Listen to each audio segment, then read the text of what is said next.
All right, here we are live.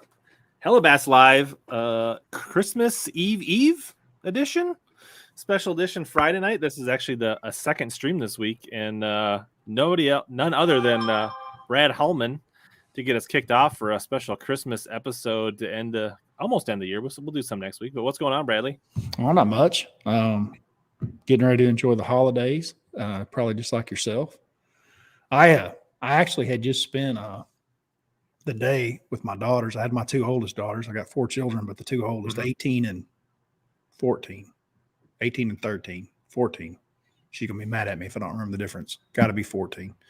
Anyway, like they're old enough now that they can take dad and help him Christmas shop, Like it's the day that every man dreams of. Like his daughters are old enough that you're like, all right, let's go to the mall. Help me do this. Let's get this done. You know what I mean? And they're at that age. And man, I carried a lot of bags around that mall today. I mean, a lot.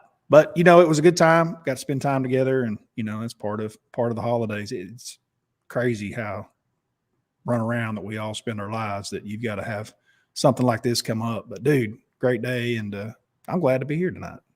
Yeah, I'm there. My girls are 12 and 14, so we don't try not to go to the mall, but we did go to Target, and then we did pick some stuff out online, and then I just had to order it, so that was pretty easy. So, dude, I avoid the mall like the plague. Like I'm the guy that goes there like once a year or once every 2 years. The girls took me into this makeup place today, right in the mall, and I mean, like the traffic coming into the mall was like going to a Super Bowl football game, And we get in there, there's no parking or anything. You get in the mall, and then this makeup store. And they've got these little bitty items and all these people in the store. And I'm sitting there as a 48-year-old man thinking, there's a lot of shoplifting going on in this store right here this time of year. And like, there's nobody watching. I mean, I know they got cameras and stuff, but like, there's a lot of shoplifting going on in there. And I'm thinking, all right, so how much is this piece of makeup? And I pick it up and I look at it. I'm like, so they're allowing for so much to be shoplifted. They have to be. I've never seen anything like it. It was insane. And I asked the girls, I was like, that looks like shoplifting central. And she's like, oh yeah, I've actually seen people in there putting stuff in their bag before. And I'm like, I bet. Just amazing. Different world we live in. Yeah, it's crazy. It'd be like if just having all the mega bass and the high-end JDM baits right out in front with no security, just right on the edge of the with hundreds of people shopping. Hundreds. Yeah. Hundreds of people shopping in there at once. And they've all got bags from another store, This is exactly what it'd be like. Absolutely. Yeah. I think as men, especially as outdoorsmen, we love gift cards, right? Like, yeah. I don't know if that works the other way as much, but like I love getting gift cards to like Omnia and Tackle Warehouse and places I can stock up on tackle. But I don't know if my wife loves maybe a Starbucks gift card. But other than that, I'm not so sure she's so excited about a gift card. Dude, I'm terrible about getting those things for Christmas, and then like I see them in my sock drawer like a year later before I ever notice them again. I'm like, I need to go use that because that's like $25, and then I will forget and I forget and I forget. I know that's why they like selling them, because people like me never use them. It's just $25 for free. Yeah. The digital ones are pretty good, right? Because then I just you can go and just put them into your account. That way, whenever yeah. But then I do have like Dustin says, I do have like some Cabela's Bass Pro gift cards that are like $10-$20 a piece. That are like riding around in my laptop bag, and then I went there and I forgot to use them again. Dude, how cold is it at your house right now? It is so cold that my pregame beer in my garage was starting to freeze. Let's compete. I'm going to pull up right now where I live on the weather channel on my phone, the app, and I'm going to give you the outside temperature. And I know I live a long way south of you, and I'm hoping that mine is colder than yours right now. Do you know what yours is? It says I'm -5. Oh my God, are you serious? Yeah. And it feels like -30. Dude, that right there in Oklahoma is cold as balls. That is cold. And it's like 8:30 at night. And it's 14 degrees. We haven't been 14 degrees since what day's today? Friday. We haven't been 14 since Tuesday, and we aren't going to hit 14 again until Monday. Really? So I heard a rumor about you today. We need to discuss this tonight. Uh-oh. Since it hasn't hit 14 in quite some time at your house. I heard you were obsessed with ice fishing. Is that true? Obsessed with not going ice fishing would be the correct way to say it. Like this ice is for your tumbler, not to be fished on. I don't care for it, huh? I mean, I haven't. I did it in college, and I haven't went since. And I graduated in 2001. Yeah. So you don't care for it at all. Here's the thing. I wouldn't mind it, I guess, if like somebody wanted to invite me out and like they were biting. I'd be up for some ice harvesting. Yeah. But my dad and I had gear like through middle school and high school, and then somehow it disappeared when I was in college. Yeah. And I just never had the interest to go out and get a shanty and a auger and the little tiny 2-foot poles and I just never got back into it. I understand. I don't know that I could ever get it. I've lived so far in the South, dude, we were raised where like you were just lectured by your dad, like, do not ever go out on the ice. Like you will fall through because, ice down here is your ass is going through it and it's bad. And so I was just raised on such a, don't go out on the ice. It would be very difficult for me to walk out on Lake Winnipeg, probably knowing that there was water underneath me. It would be tough. I'm pretty sure after this cold snap, people are driving on the lakes right now. Yeah, no, that would scare me to death. I mean, I've driven on our lakes up here, dozens and dozens of hundreds of times back, but that was 20 years ago. Like it was nothing to just peel down to the public access and then just drive out on the lake. So it's early winter right now. They're already driving on it, you think? They're going to be close. Up northern Minnesota, I bet you they are. I guess people in chat, there's probably some people in chat that actually ice fish. I'm just saying after this cold snap, when it dips down this cold, this long, I mean, it makes ice, especially because we don't have a ton of snow and the wind's blowing. So it's going to blow it off the lake. It'll like really make ice. So let me ask you this. We've probably discussed this before, but Derek Remitz was my roommate for 6 years. When Remitz came out on tour and won his first Elite Series event, and then basically about 1-2 in a row. He finished first and second in the first two. Amistad, then we went out to California. He's my roommate then. We'd known each other for a few years. He was from B Branch. No, that's where Larry Nixon's from. Gosh dang North Branch, Minnesota. He was from North Branch. Yeah, not B Branch, North Branch. Are you north or south of there? I'm about 45 minutes south of there. That's on the north side of Minneapolis, and I'm like probably a similar distance on the south side. Damn it, it's that cold where you are right now? Mm-hmm. Wow. Brian Casey lives in the metro, and he said he drove out on the lakes today, 3 miles. Wow. Justin lives just west. He says we're driving. So get an ice hut and get live scope and invite Randy. That's a good one. Where's that? By the way, dude, you don't have this. See if I can get this in the camera. This is a holiday. This is really good stuff. This is special. Okay, so I've at least got it to where you can read it. So have you ever had a Shiner bock before from Texas? Yeah. Yep. So they make a holiday cheer, which is a Shiner beer for just during the holidays. It's pretty thick, but dude, it's a nice beverage over the holiday, no doubt. Give Shiner a plug here. I doubt you find that in Minnesota. Probably not. Cool. Got a few comments. So happy birthday, Jim. So several Christmas cheers. Nick says, congratulations, Brad. Obviously, kudos. I guess I haven't talked to you in person. I probably sent you a note or something, but congratulations on making the Elites. Welcome back. Thank you. It's been, 11 years since you left? It's been over a decade, dude. That's how old I'm getting. Yeah. Right? 2011, I think, was your last season on the Elites. Yeah.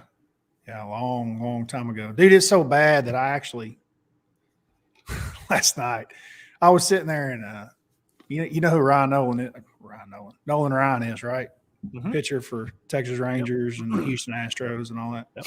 Anyway, they had a documentary on him, and I'm like, damn, I'll watch this. 40-year-old man that comes back and keeps pitching strong. And I found some intriguing parts that like tie into myself. It's pretty bad. The old man. He said that he was so old when he was pitching for the Rangers. He said he didn't even think of himself as old. And somebody said something to him, and he said, I got to noticing, like obviously all the players that I played with were younger than me. Mm-hmm. The manager and assistant manager were younger than me. He's like, hell, maybe I am old. Like everybody was younger than him. I watched. I mean, I saw quite a bit of Nolan Ryan. Like, I mean, he kind of in his towards the end, slightly primed. Like when I was in middle school, high school, he would have still been pitching. And I just remember, kind of towards the end, I think it was Ventura from the White Sox charged the mound, and he pummeled Nolan just disposed of him like a wet rag, and I was like, that was freaking awesome. So, if any of you guys get any ideas in the rim canal, come charging at Hallman. Hallman still got it. He'll take you down just like Nolan did. Yeah, probably for the same reasons too, because we got charged when we were younger and we didn't take the aggressor side of it. And so like we made up our mind after the first time, like, okay, if this happens again, this is what we're going to do different. You know what I mean?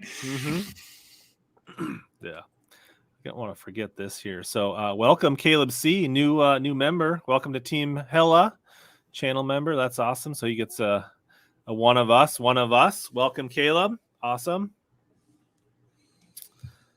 All right. A couple other comments here I want to get to. Let's see here. Yeah. So Ron says best year, one of the favorites. A bunch of people said Hallman's a beast, one of their favorites. Yeah, I've been looking forward to this. I enjoyed chatting with you. It was exactly 2 years ago that we chatted.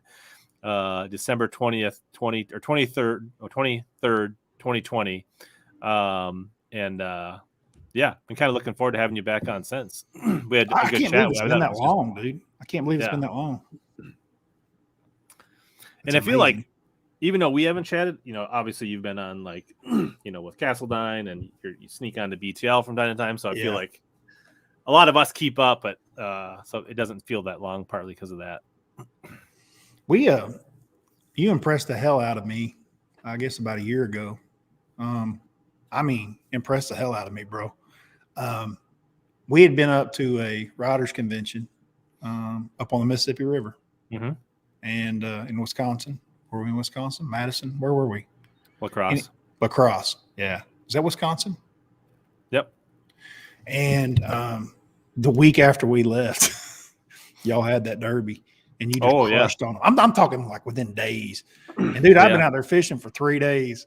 You crushed that big old bag, and I'm like, all right, I got street cred for that, boy. Like, that's legit. Like, that's not easy, because that place was tough. It had been beat to death all year long. It was a tough time of year, and that was very, very impressive. Blind squirrel finds a nut every now and then. You found a damn big good nut, I'll tell you that. Well, so there's a funny story to that. So, with Bass Nation. So I don't know if you ever did it, but obviously Pangrack, and he fishes the Bass Nation, right? So we had our qualifier was the year before to make that regional, and I finished 11th for our qualifier. So I was the first man out. Okay. And then basically when you were down there, that Thursday afternoon or the Friday morning before practice, it was either a day and a half or 1 day before practice, somebody had to drop out. So you like already were down there just in case somebody dropped out? I just like dropped everything. Yeah. I mean, it's 2.5 hours from my house. But I hadn't been down there all year, but I kind of stayed prepared. Like I was like I just like told people at work, like, if somebody drops out, I'm going to be gone that week. I told the wife and kids, if somebody drops out, Dad's headed down there, and it happened. And then actually practice was really tough. I think I caught 7 keepers in 3 days of practice. And then I didn't have a fish in the boat till almost 10 o'clock the first day.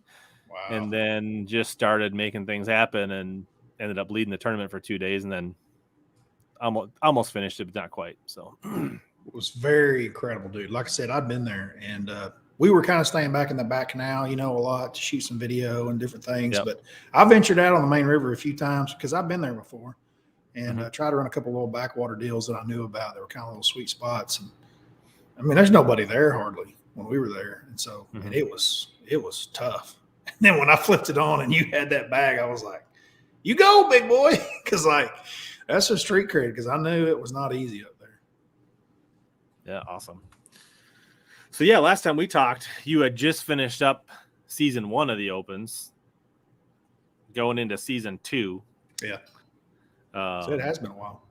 So I kind of watched the first beginning of that, and I couldn't remember. So you did spend 3 years fishing the opens to get back. Yeah, it took me 3 years to get through there. And, we've talked about this some, but, when MLF purchased FLW, that was the very first year that they purchased, and all that happened. And when we left, I don't have I scoot up here closer to my microphone. That was a big cliff to jump off of. And, now the cliff doesn't look quite so big as it did back then. But, I don't think the sea's any higher, but the mountain has come back to the pack, I guess, a little bit with the invitations anyways.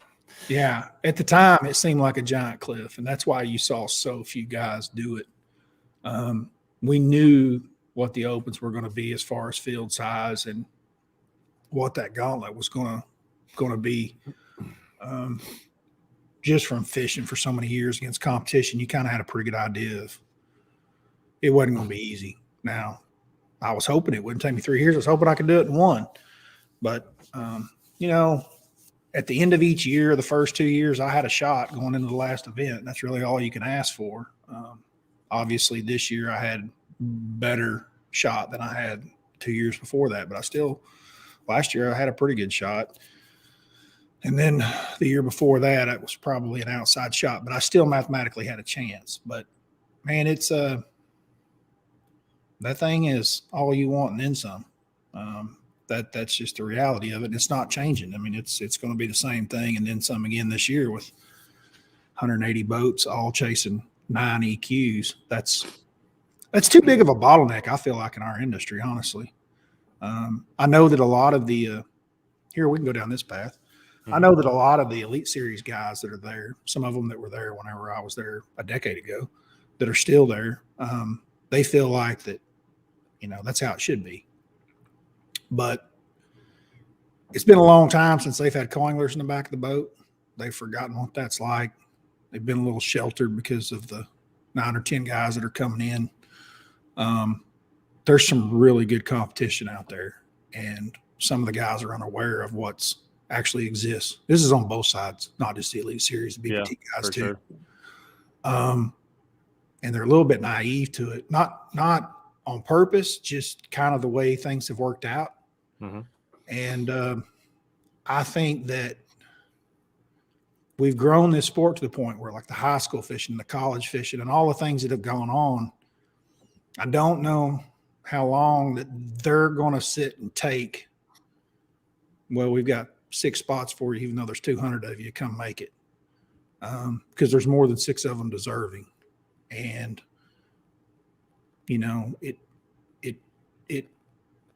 it's an uphill battle traveling 9 tournaments with the opens and the expense that it takes to fish all 9 events and come up just a little bit short. I can, the list of guys that I can think of right now, top of my head, young guys, is 8 or 9, 10 long of guys that definitely are capable of fishing at the top level. But, in 2006, 2005, I guess, when I qualified for the Elite Series the first time, it was a lot different situation. If you wanted to fish 2 or 3 divisions and you belonged, you were probably going to make it. Now it's different because there's just so many competitive, extremely gifted, knowledgeable anglers out there compared to what there was. That's almost been 20 years ago. And I feel like back then they used to go down the list a lot further in the open. They did. They'd fill the spots. There'd be guys finishing, somebody started declining it, right? They'd all of a sudden the guy in the 12th, 13th spot to be like, hey, you're in the elites. I remember guys declining left and right. I mean, they would go down the list 15, 16, 18, 19, 20 probably sometimes just to get to the numbers that they needed. And then there were probably years where they could go down that list as far as they wanted and they weren't going to fill the spots. There's truth in that. Yeah, especially when there was kind of like when the elites first hit, it was hot. Things were going great, right? But then you had those years when they cut from 11 back to like 8 events when kind of the depression times got a little tough there. And right. Yeah. I would assume those years people weren't fighting to get in the elites quite so hard at that time. Yeah, that was 08, 09. So 08's when it all fell out. and I was there during that time frame. 09 and 010, it did. Things got tougher on everybody in the industry and everything. And you're right. We probably dropped field size at that point. Because I know in like 06, the very first year of the Elite Series, I mean, it was 110 or 111 guys, something like that. Yeah, I think. And I've got a booker. 112, 115. Like it was a lot. Yeah. That was when ESPN had just purchased Bassmaster. Who's this kid in the AFCO beanie? I don't know. Yeah. Weird local profile picture. It took 2 years. Yeah, I think I'm hurt to say the but least. I think you also said, I heard you in I think you were, if it didn't work out the way it did, you weren't sure you had another year in you for the Opens. I thought is what I heard you say. You were correct. That's probably me talking right off the cuff after a really long year. Yeah. And I made that comment, and I did. I was like, I don't know where I could have. I know how bad year 2 was at the end of it. Dude, I got YouTube videos about it, about like questioning my want to, questioning my drive, questioning lots of things.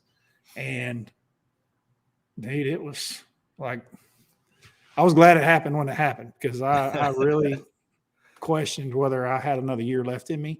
I say that, I think I did, but man, at some point, like, I don't know. I don't know. I quit fishing in 2011, quit for good, like selling my boat, all my tackle. And, that's for some of these trophies behind me. And so that didn't work either, but dude, I'd quit. I mean, 2011, I was done, like never fishing again the rest of my life, ever. But yeah, I mean, that was right when whatever September, early, whatever, when that, right, like late in the fall, right when it was like over. you just fished all night and like when you were sweating it out, right? I'm sure there would have been a lot of probably flip-flopping back and forth as you closed in on registration deadline for the EQs, but hey, we're glad you made it. Dude, it's just hard. I mean, it was very hard for me, and I don't think a lot of guys publicly come out and say that. I'm not ashamed to say it at all. Like, that is difficult. I mean, that is the most difficult thing I've done in fishing, and I knew it was going to be going in. Now, part of that is because I'm just not a very good points angler. I never have been. It's not my style. It's not that I don't try to be my style. It's not that I don't try to form to that. It's just what becomes attractive to me on the water doesn't fit well into being a good points angler. Yeah.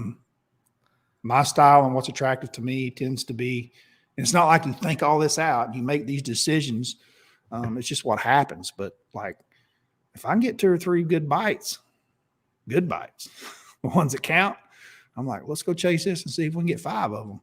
Yeah. It's just hard to turn that down, and at 11 o'clock in the morning when you don't have fish in a boat, most guys are like, all right, where can I go to catch a limit? I'm like, the hell with the limit. We're in Florida. If I can catch 3, way more than a limit, let's just go see if we can catch them. I mean, it's just the way that I think. It's the way I'm instinctual, if that makes sense. So I know I'm not a good points angler. Dude, I never even won the points in the BFLs in Oklahoma in all the years that I fished here. Like, I led it a few times, led it going into the last event 2 different years in a row, but I never won it. I couldn't win the points because, I don't know, some 4-pounder somewhere, ghost, would lead me away to think I could go catch it somewhere, I guess.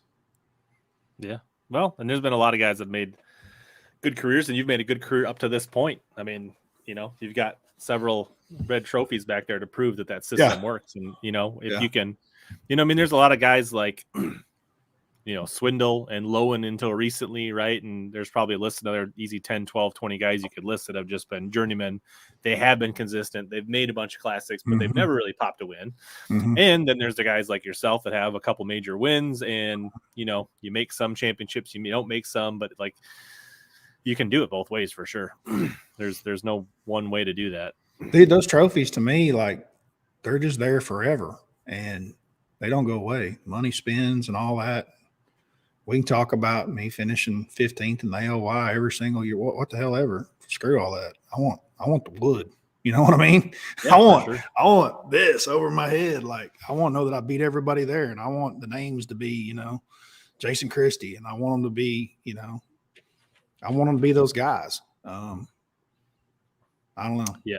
And just to some degree, right? I think there's the guys that have made a career of it by being consistent. I don't want to be harsh, but guys that have 2 tour wins or more are a lot more memorable and stick out. And that publicity you get from being a multi-winner. There's quite a few guys that win one and you don't ever see them again. But you start to go people with multiple tour wins, right? That list gets short real quick. Real quick, it does.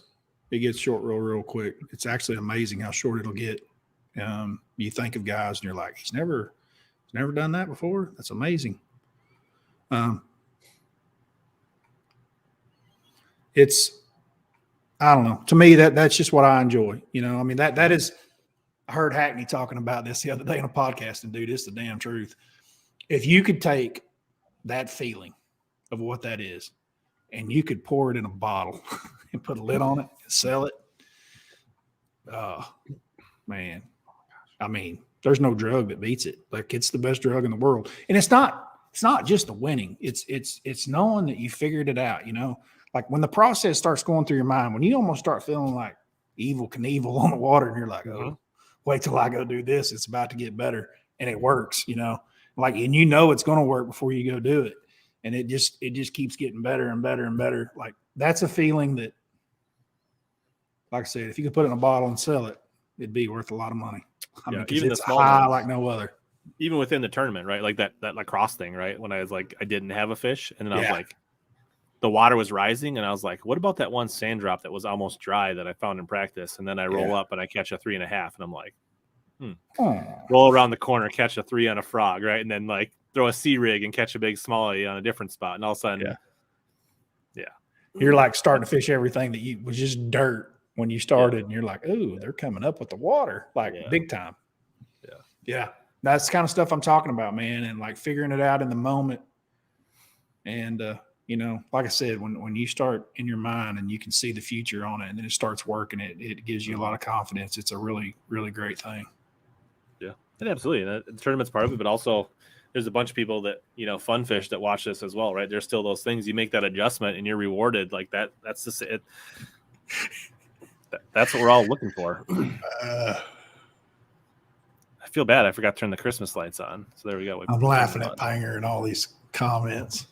You realize he's in here, I guess. You posted one of them a minute ago. Yeah. I haven't been keeping up here.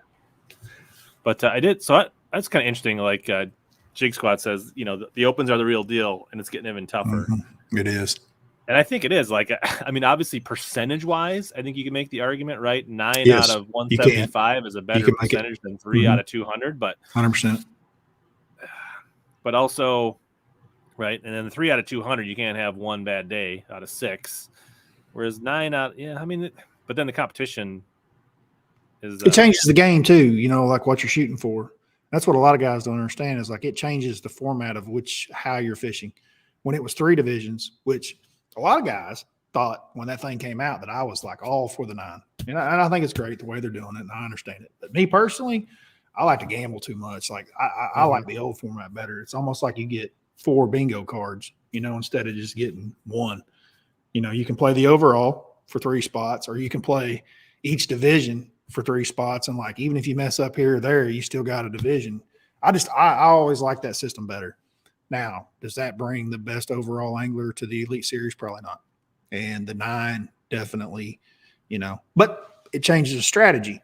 So like if I'm fishing this year and I'm fishing all 9, I'm going to fish that different than each division, because each division to finish in the top 3, dude, you got to catch them big time.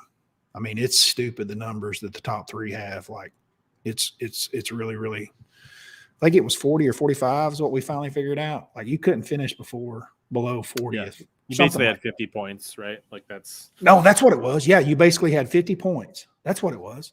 So yeah, you couldn't finish below 45. I mean, if you finished 45th, or you could do it one time, then you'd have to top 5 the next 2. Right. And even then, they'd have to be like a 1st and a 4th, or a 1st and a 3rd, or something.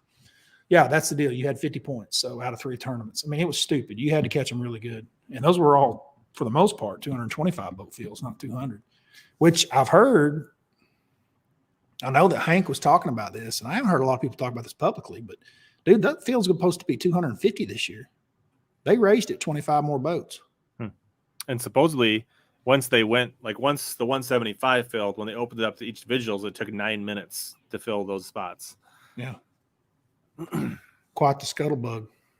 Which means those the other thing, right? Those extra, whether it's 50 or 75 boats they got in those single divisions, those people are in there because they think they can win those events. You know what I mean? Those are filled with mostly locals and guides and people, regional anglers that fish those circuits a lot. Yeah.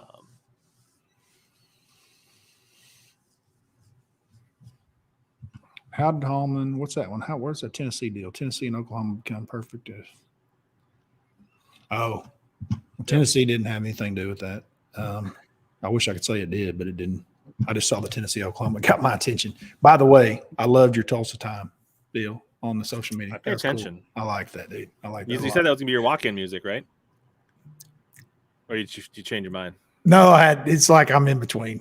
We'll get into that in a minute, but no, the Florida punching deal, it's just flipping. That's all. Oklahoma, it's different. It's a grass flipping, but it's still just flipping to us, 100%. Well, it's probably like growing up flipping in Oklahoma, and then you probably learned to flip grass on your first stint on the Elite Series, where you got to fish all these grass lakes. Yeah, we'd have no grass in Oklahoma whatsoever. So I will say this: it took, and this is no lie, it's not just me. All of us are like this. When I won Okeechobee, the first FLW tour that I fished, Jason Christie actually sent me a text, and he was like, "You son of a bitch." He's like, "I've been watching video, and you've got that hook set figured out."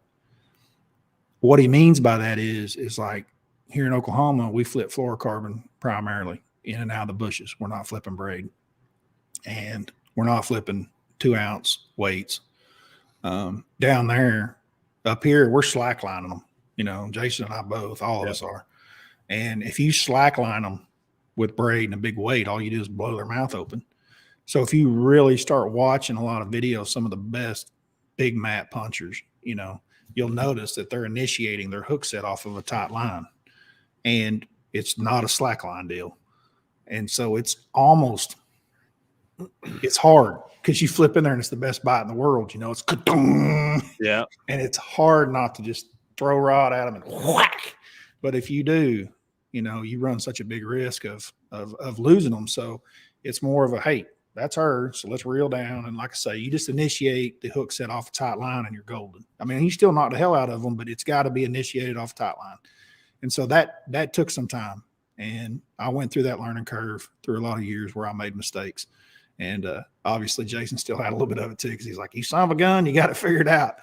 But he noticed it too on video. It's a different deal. And like I said, we have no grass in Oklahoma, so it's a little bit tougher for us. But as far as reading the water and what you see with your eyes when you're fishing, it's the same stuff. Like the thickest, the heaviest. It's somewhat like bush fishing. The edges, like it's still, the points, the whatever, it still has some relationship. Yeah. And that holds true even up here. Like when I first started dabbling with braid and flipping 1-ounce weights on milfoil edges and stuff, like I missed a lot of fish and really good bites because my hook set was all wrong, from slackline and fluorocarbon to that. Like so that's not just a Florida thing. Like that happens up here too. How do you not break the line hook set? I don't know. Not tie a Palomar? Break the line on hook set, slacklining the hook set with fluoro. Well, a lot of it has to do with your rod. So like Castledine was talking about this the other day, and he was flummoxed about it. He was like, perplexed. He was like, it's because his rod is so damn stiff that he was breaking them. He was talking about sight fishing at Grand Lake, and his rod was too stiff. And so he was breaking fish off. He wanted to sight fish with braid when he got there. This has been years ago, but he wanted to sight fish with braid. And then he realized like it was taking him too long to catch fish or couldn't get them to bite. And we were staying in the same house together and we were both catching them pretty good. But he asked what I was flipping, and I'm like, I'm catching them on 20-pound fluorocarbon. So he goes 20-pound fluorocarbon. Well, his rod's too damn stiff. He's got this, basically a frog rod, and he broke off a few. So it took him a while. The guys down in grass, this is something I've noticed, especially with like Castledine and Cecil. So Russell, Cecil, and Todd are both from Texas, and they fish a lot of grass. They were throwing Falcons, and I'm throwing Falcons. If you ask them what's your flipping rod, what's your Carolina rig rod, what's your jig rod, and then you ask me, it was amazing how they were different every time. But all they weren't like majorly different. Theirs was just like one step stiffer, one step harder every single time. And we got to noticing that one night, and we were talking about it. And I think that it's the vegetation, because with them, with the grass, when they set the hook, if a fish is around grass or whatever, it gives. And so they need that stiffer rod to really get a good hook in them. Whereas where I'm from, it's wood or rock, a dock, it's something that's not given. So there has to be some give back. And dude, I honestly believe that's the difference between the two of us, between me and them, is their vegetation and me on hard cover. Their rods are just a hair stiffer. Yeah. And honestly, there is no, I preach that, right? Like the knot you tie, the hook, the line you use, the way your drag set, the way your rod, like it's all a system, and it has to balance for you. It has to work with your mechanics, right? So it's all, there is no like single right way. You really just have to like get your equipment dialed to your mechanics so that it works for you. Now, I will say this in that question that they're asking about slacklining. I mean, it's 25-pound test fluoro. So it's not like I'm flipping. When I'm truly flipping and slacklining, it's not light. It's 25-pound sunline, and I call it my come here line, Southern word, come here line. And I've got my drag set on get your ass in the boat, which means it's cranked down as tight as it'll go. Yeah. And I used to tie the Palomar knot forever, and every once in a while I would pop one because it just wasn't quite right. And now that I've went to that double Pitson, double San Diego Jam type knot, that's what I do too. But Scott Martin couldn't believe it. A couple of years ago, when we were running together the first year in the Opens, he's like, "Yeah, I tie Palomar on everything." I'm like, "You do what?" Because I had quit doing that years ago because of what you're talking about. I was breaking it on the hook set, and I do believe that if you're tying that knot right, putting your little finger in there and making sure the loop doesn't overlap, it probably keeps some of that. But that double knotted San Diego Jam it's a good flipping knot. I don't break it, so that's what I tie. It's bulletproof. The thing is, the Palomar, you'll tie it 78 times perfect in a row, and then you'll be in a hurry one time and it won't quite be right, and then you'll pop it on a fish. Do you know about the trick where you slide it down and put your finger in it? Shaw Grigsby showed me that one time, and it's really cool. You run your line through, you double it over, and then when you go to pull it down, the big loop that's there, if you'll stick your finger through it and like hold it down on the table, like this, as you pull the knot tight, you'll actually see that line flop over. That loop will. It'll flop over and come down smooth, and so it never cinches on itself. It's like side to side anyway. I think that may be the way to get that thing 100%. But he showed me that after I had the San Diego double jam done, and I'm like not going back. But Scott Martin's still throwing it, dude, and he's caught more bass than all of us. So I don't know. So here's Steven says, you ready to flip a jig? And I actually I got a little something here I want to add here. I don't have a favorite lake that I'm looking forward to the most, but I will say that the first 6 on the schedule, all 6 of them are fine with me. All six. And I'm not saying it's going to happen, but all 6, there could be a fish laying on a bed somewhere. So I'm not going to have to, I'm coming with flip and stick, and I'm going 6 inches deep for the first 6 tournaments. That's how I'm going to fish. There ain't no ifs, ands, or buts. I will not make the mistakes I've made many years and try to mix it up and do this and that. It will not happen. It'll be frog, swim jig, flip and stick, covering 6 inches of water. That makes me just want to take my Garmin and throw it in the lake and pick up a jig and get after them. Did all that while wearing my Garmin hat, both videos. I'm looking at that going, damn, Hallman, you need to put on a different hat. I didn't realize I was wearing this one so much, but that just got me fired up to go just yank on some largemouth is what that made me want to do. Yeah. This is a big deal for me, Rich. I visited with some of my buddies that are on the Elite Series, and they've been there forever, and talking to them about it. And this is the smallest field that I will have fished against since I left, over a decade. This will be the smallest field that I fished against. I like that. Like that gives me a lot of excitement. That along with the fact that it's early in the season. Why are you all out of focus, bub? I don't know. This webcam needs to. Your I think hand's it's not part out of because focus. my ring light went out, so it's not getting backlight. So I think You have a ring light. Yeah. Well, not anymore. It's going to get thrown in the trash. I have to get it. That's what you need for Christmas. Yeah. Try to see if we can trick it. It usually only does it when I'm like playing with baits and like. I can see the creases in your hand perfectly. Yeah, like up here, it's like, oh, look how nice your webcam works, and then I know, dude. We'll figure it out. Anyway, I go through the same stuff here at the house. I'm just excited about the field size. I'm excited about the fact that they're springtime events on Premier Lakes at the best time of year, and I just want to take advantage of some things that I didn't take advantage of years ago when I was there before. Show up, Amistad, Santee Cooper, California Delta. I mean, just slugfest events. And I don't generally do real well in slugfest events, and I don't know why. I want to.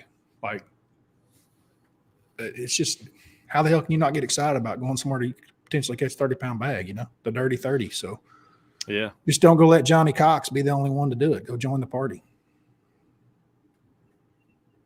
So, yeah. So I guess, yeah, going forward, I mean, I like that you got a mission. Hopefully we didn't out you, and now everybody knows your strategy for the first 6 events here. I don't think I'm the only one with that strategy. I actually heard Larry Nixon talking about the same thing. He's very excited as well. Larry's like, they can have the electronics. They're going to be on the bank. Yeah. So speaking of flipping, Hallman did design the BFE.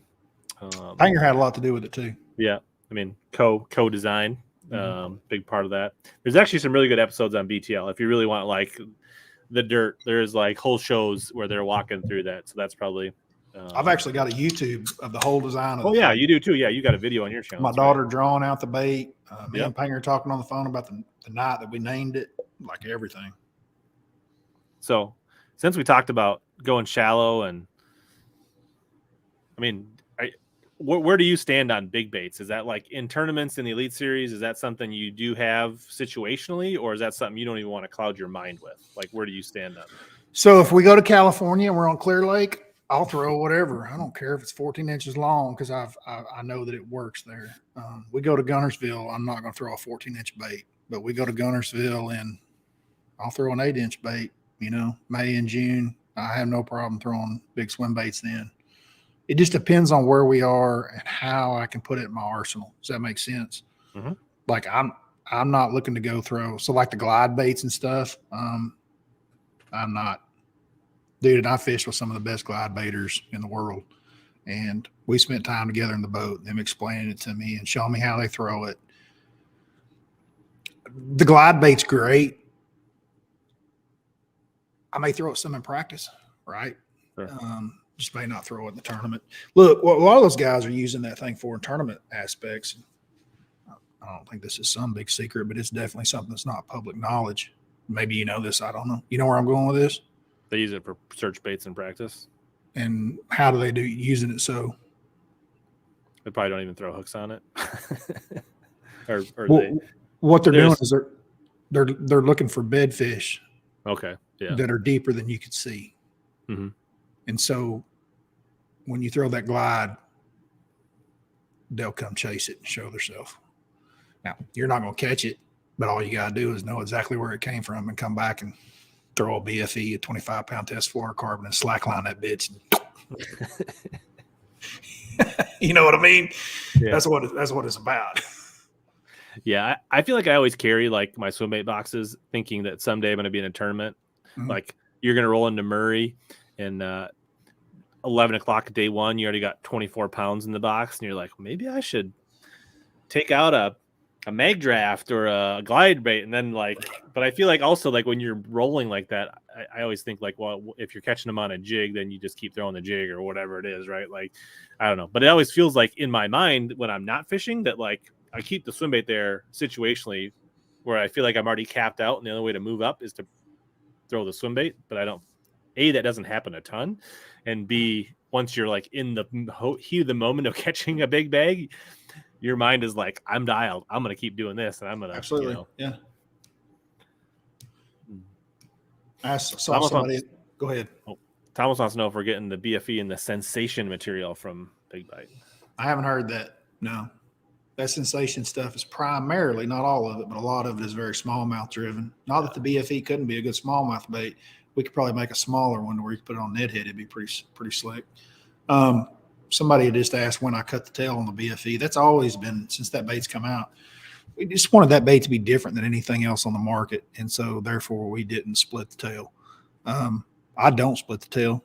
The years past, like, beavers, flipping beavers and stuff like that, I don't split the tail on them. And a lot of people are like, I won't throw it without splitting the tail. But dude, they catch them just the same. But I do split the tail when I use a BFE for a jig trailer. I use a BFE a lot for a jig trailer, and I do split the tail with a pair of scissors when I do that.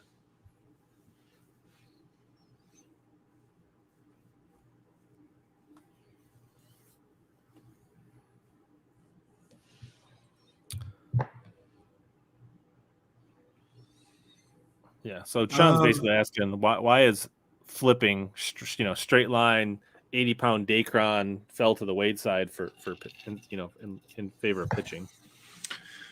I think that for the most part, and I do like scissor flipping, but it's in places like Florida and California where D. Thomas was doing it.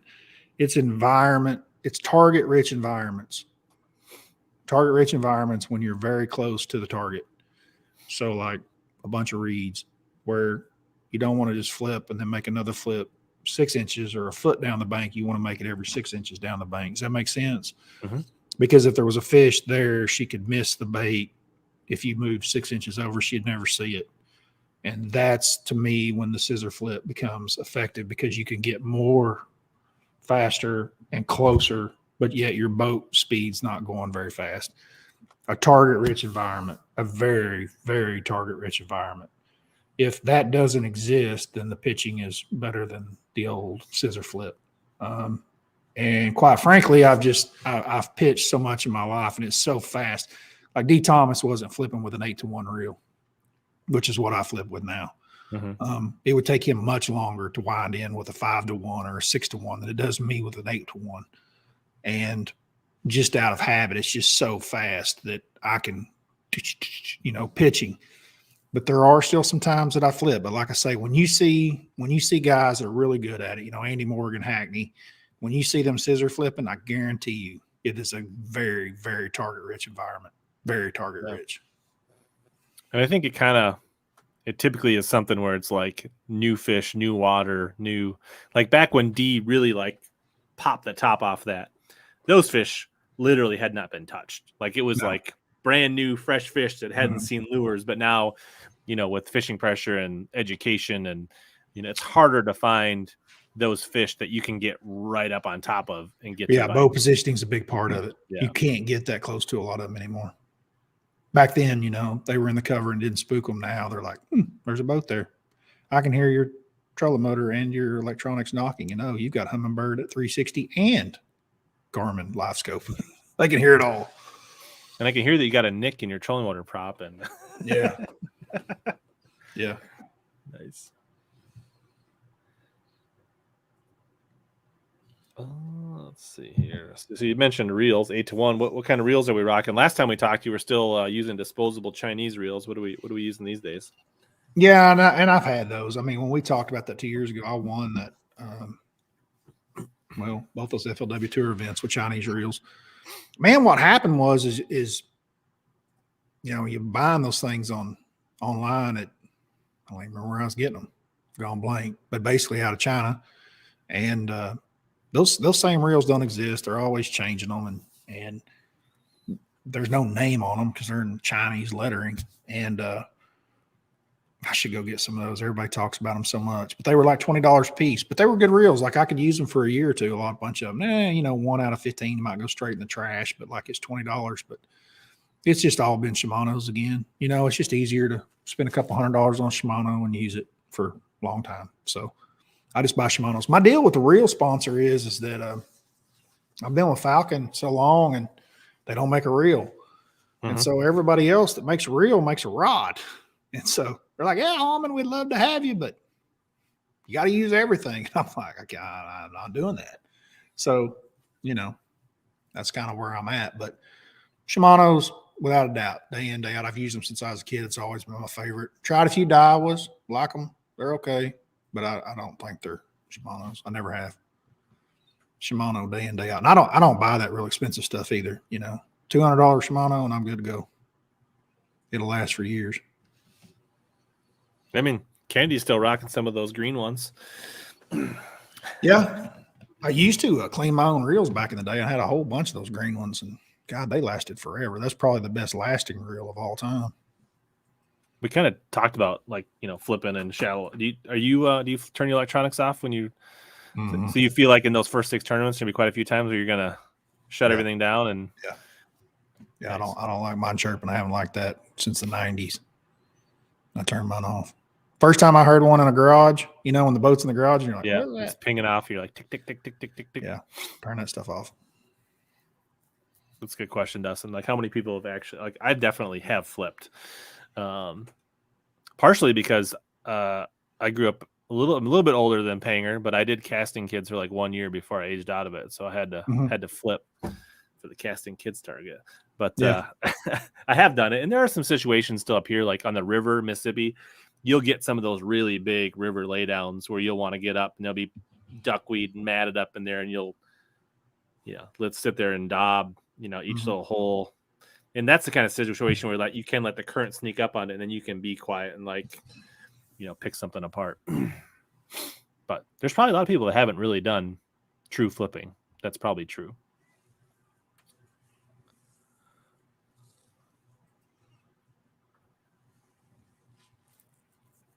See what else is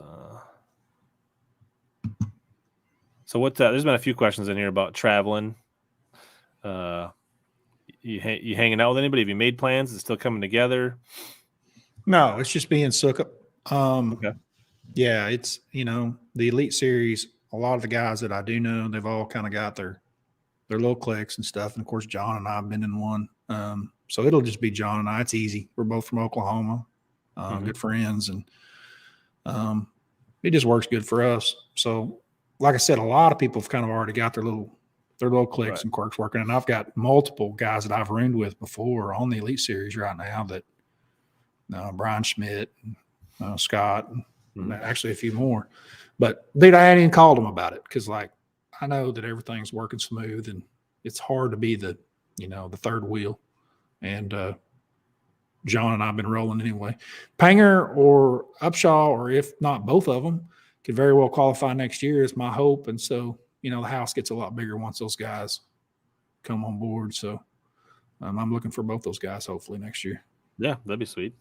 I mean, obviously, like you said, you room for Scott and some of those guys, but it's not as easy as it sounds to add a 4th or 5th person to a house, because that changes the houses you can get, and the biggest thing, dude, is parking.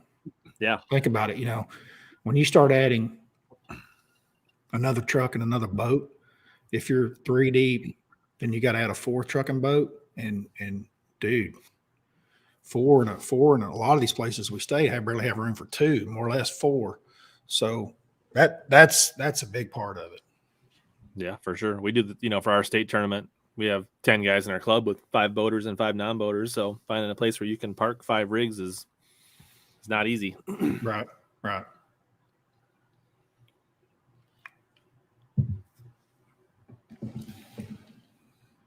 It is very discombobulated quickly.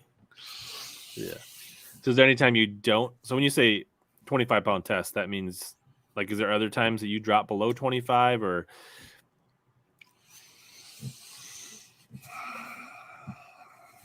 I mean, my rule of thumb is, we got to talk about some pretty clear water. If I've got a big rod and I'm going to go down to 20, flipping. Sure. Flipping some docks maybe with 20, but I'm not flipping bushes with 20. Mm-hmm. If I'm flipping anything at all that line's going over or around, I'm 25 fluorocarbon. And I'm not using fluorocarbon. We're not using even Jason. Like none of us are using fluorocarbon in Oklahoma because the water's clear. It has nothing to do with it. Like they can't see it. It has to do with the wood. Yep. And digging in. Yeah. The fluorocarbon is just less maintenance, right? So it just flows. It makes your day like braid. It's like hung up in there. The wind blows, it gets a round piece of bark. It's hung up and it twists. It's just a lot less maintenance and it's just a lot faster. And we don't have 7 8 pounders to break us off in there. I'm not saying we don't have 1 or 2, but for the most part, we don't get broke off in there. So that's why we like fluorocarbon. How often do you go heavier than 3/4 or 1 ounce when flipping shallow cover? Shallow cover is a word because a lot of times with hard cover, like what we're talking about bushes and stuff, it has to do with the depth of it. So shallow cover higher than that, I would say less than 10% of my flipping, but it's anytime there's mats and things like that, know. So non-grass, what's your typical bush? Like depends on the weight, but like 1/4 to 3/8. Yeah, it's pretty light. Maybe half. Now, as it gets deeper, like a lot of our stuff floods and it'll get 10, 15, 20 foot high. I don't want to flip a willow tree that's 15 foot deep to the bottom with a 3/8 ounce weight, ounce and a half, straight to the bottom.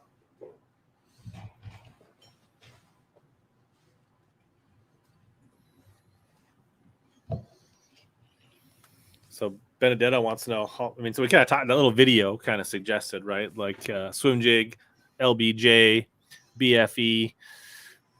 What other some of your confidence baits that you're excited to always have on the deck this year? Definitely a spinner bait. I'm a big spinner bait guy. Really like chatterbait. I really like square bill, and I really like a lot of different top waters from buzz bait to plopper to spook. A frog. I'm really big on a frog. Man, I'm happy with anything. I call it 6 inches deep, and I know it's a little bit deeper than that for a lot of places, a foot or two, but like anything in that realm, I'm good with. Yeah. Day in and day out, that's how I like to fish. I did finally get my 34 on my boat and didn't get I didn't put Garmin and live scope on my boat till like September last year, and I finally got to play with it late last year, right in November, as things right before the cliff fell here, and I had a good day with jerk baits over some milfoil and coontail. It was pretty fun. So partly me is excited to go out and use the front facing sonar more, but then again, day in and day out, I like to flip a jig and do things like that. One of those questions on there, ever punch a jig instead of a punch rig? Dude, when this whole thing started down in Texas, we used to call it dropping a jig. So like Toledo Bend, Amistad, on scrapes. Amistad especially. Dude, we had some 20-foot outside grass lines. Can you imagine how to drill a 20-foot? Like I hadn't seen that in a long time, but we had it, and it was really, really good. And we were all dropping jigs. We had the Lockharts. There's a guy down in Texas that was making them. It's one of the first ones, and we had like some 1.25 ounces, ounce and a half, and I still got them. Jigs with a meat hanger Gamakatsu in them, and they were wonderful baits, and we definitely dropped those. And then I know in Florida they do it a lot with that double weed guard jig, Medlock. They do it in the summertime a lot of times, and I've got a bunch of them. Dude, if I can get away with the jig, I'll flip a jig. I have no problem with it. I love throwing a jig.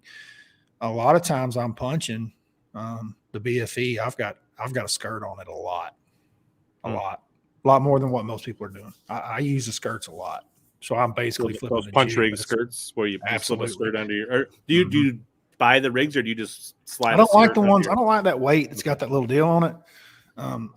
Dude, that's one thing that's really not out there on the market a lot that I like. I don't like any of the ones that's got the aluminum, around your line. I don't like any of that. But Gambler makes a really good one. I like theirs. It's got a soft material around the skirt that goes around your line, so nothing's ever going to cut it. But I use skirt a lot. So that's basically flipping a jig. And I have a really good hookup ratio with flipping plastic like that. A jig tends to get hung up more, right? No matter what you're doing, like it doesn't go in and out as easy. It's kind of like going back to the braided line around wood. It's just lower maintenance and it flows easier throughout the day to where you get more casts. And at the end of the day, if you add all that up, you're going to end up with quite a few more flips.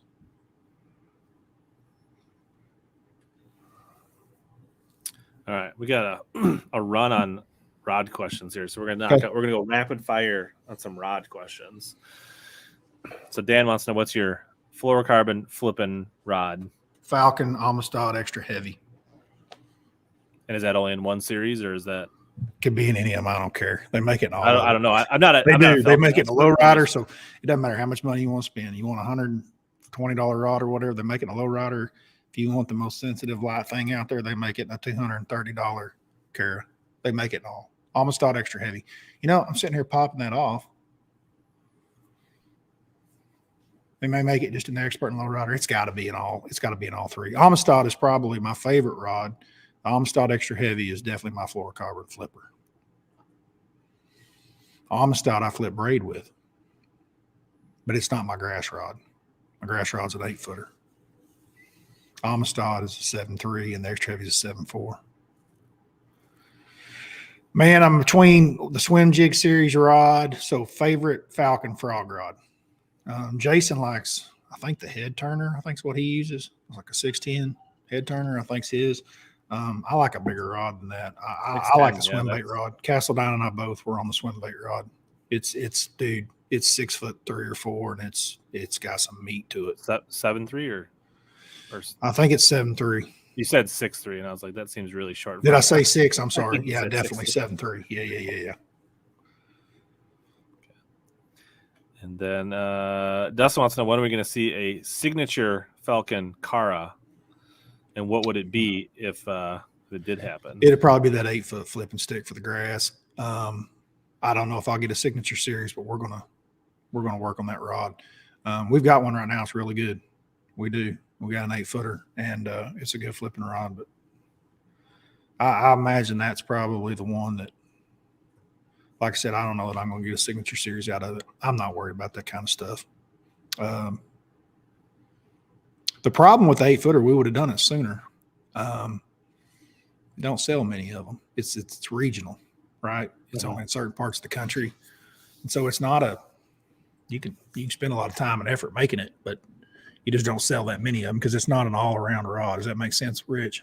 What I'm saying? Yeah, I mean, day in and day. I mean, I haven't. I mean, I have 8-footers. I've used them, but at Falcon, we're very, very elite, tournament angler oriented. Does that make sense? Yeah.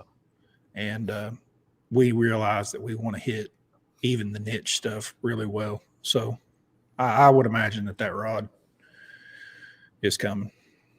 Yeah. And I mean, in nobody's list of like, here are the 5 rods you need to go bass fishing, and 8-footer is never in that time. You know what I mean? It's always like, like definitely not an 8-foot grass rod. An 8-footer for 10 XDs or for A rigs or for here's the rod you take and punching.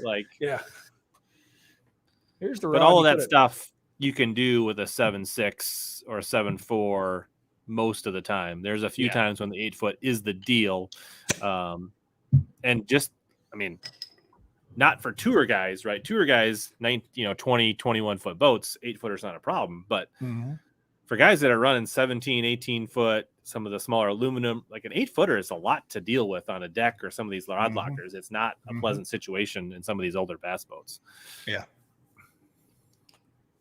Totally agree. I mean, if you're a big swim bait guy, then the 8-footer is a day in occurrence. But if I could personally design one and have my name on it, that's what it would be.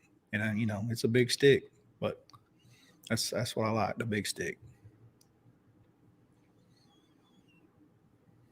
So are the new contacts helping you read the comments tonight, Brad? 110%. Dude, you've been paying attention.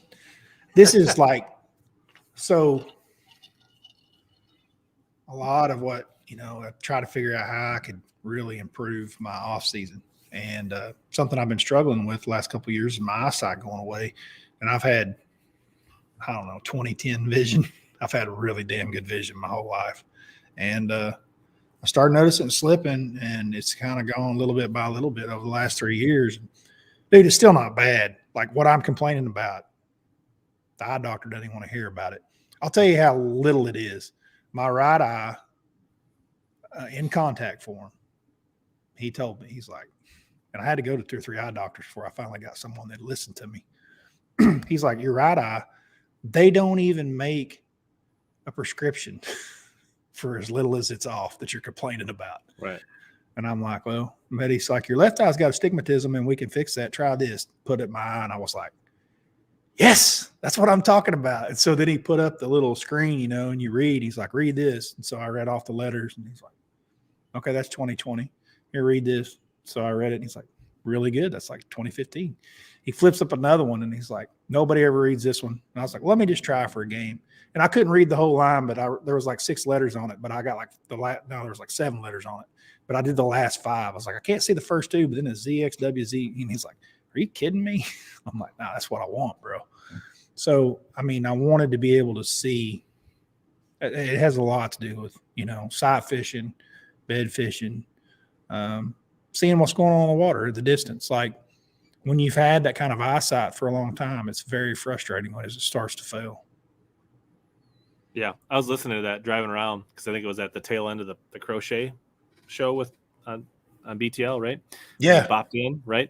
And I was like, as you're talking, I'm like looking at something because like I feel like I can feel like there's certain things, especially when I wake up in the morning, it like takes me a lot longer to like 100%. I'm saying, you know what I mean? Now I'm starting to like, can I still see that sign as far as I used to 5 years? And I'm like questioning, like, so I can tell you, Rich, it's you're that age where it's starting to change, and most people just lose, you know, up close, like what you're talking about. You wake up in the morning, you grab your phone, and you're like, man, that damn thing's blurry, right? Like worse than it was when you went to bed.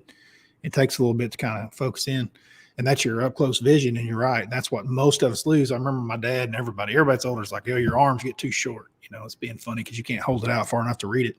I was actually losing both at the same time. I was losing up close and I was also losing away. And the away is important to me. That's what I feel like is the most important. But then it's very aggravating that you can't see the tie and knot real well. Like really fine stuff, like trying to put 7-pound test line through a drop shot. I would have to go find a pair of cheaters, you know, to put them on. Right. But the contacts, golly, I wish I'd have done this sooner. And like I said, I had to go to a couple eye doctors to get this right because the first one just wasn't. You know, they just want to make you sound like you're going to go work in an office. And I get that. But man, I want to be like a surgeon. Like I want eagle vision in both. And I finally found a doctor that was willing to take the time with me to get that done. So I can see up close too. He's like, we got people with real problems in here, Bradley. Get out. 100%. No, and I get that. But they don't realize what I'm trying to do for a living either. And you can't explain that to somebody in the city. Like fishing, what, you got a bobber and a bottle of whiskey on the side of a bank? Like they don't get it. Absolutely. So you did say you like spinner baits. What spinner baits do you like to throw? 1/2 ounce, 3/4. I like a little heavier than most guys do. I'm kind of like the old Hank Parker school. I can generally change the depth and the speed at which I fish them by the blades that are on them as opposed to the head. So it's not very often I'm throwing a real light spinner bait. If I'm throwing a light spinner bait, you can guarantee it is past August or I'm on a river system. Mm-hmm. Red River, Mississippi River, somewhere like that. I do downsize and get to some smaller blades and smaller weight heads, but just general fishing on ponds, lakes. I'm using pretty big heavy head and I control the depths with the blades that I put on them. All of us Oklahoma guys are big into spinner baits. We have been for a long time. We've got a lot of turbid water, you know, a lot of parts per billion of mud. Brandon, we played the video. He doesn't have a favorite. I'm obviously excited about Okeechobee. Yeah. I would like to see lightning strike there twice. My very first FLW Tour event, I won there, and then my very first time back at the Elite Series. I've actually joked. You think Scott, if I won both of them, you think I could talk Scott into, I think it's Roland and Marianne's Marina right now, right? Yeah. Is that the name of it? Is that the actual name? Roland and Marianne? I don't know. I'm not sure if the name is switched, but yeah, it's the Martin. His mom's as sweet as she can be. She's the one that owns it. Her and Scott. Anyway, I wonder if I could get my name, Bradley or Hallman, somewhere thrown in the middle of it. I don't think he'd go for that, but I'd try like hell. Dude, you'd earn it. You would deserve it, wouldn't you? If you want a tour, FLW tour. Maybe you could pick up a few, guide trips when you're down there in the off season. Yeah. Scott will run me out of the house, but I'll ask him if it happens. So you mentioned downsizing on rivers. What is the reason for that? Doug, it's not just spinner baits. It's every bait. So, if you go back and you do through history and stuff, it'll show it too in tournament results. Anytime you're on a river system, I don't know why, they tend to eat smaller baits, whether that's a crankbait. So like the Bandit 200s, stuff like that, Bandit 100, the Bandit size, body size profile is you'll see that be successful on river systems. Smaller buzz baits, smaller spinner baits, smaller flipping baits. You'll see that be predominant. It doesn't matter if it's a tidal river system or if it's a lock and dam river system. They tend to be smaller baits, and that's pretty consistent around the country from East Coast to West.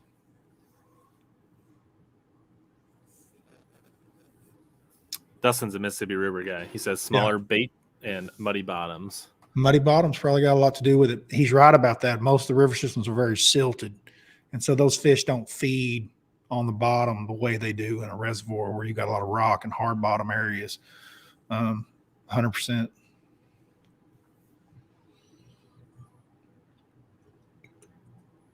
I guess I don't want to forget to thank Mobile Delta's. That's where Doug's from. I'm sorry, I didn't mean to cut you off, Rich, but he put I live in the Mobile Delta, and that's a small bait place.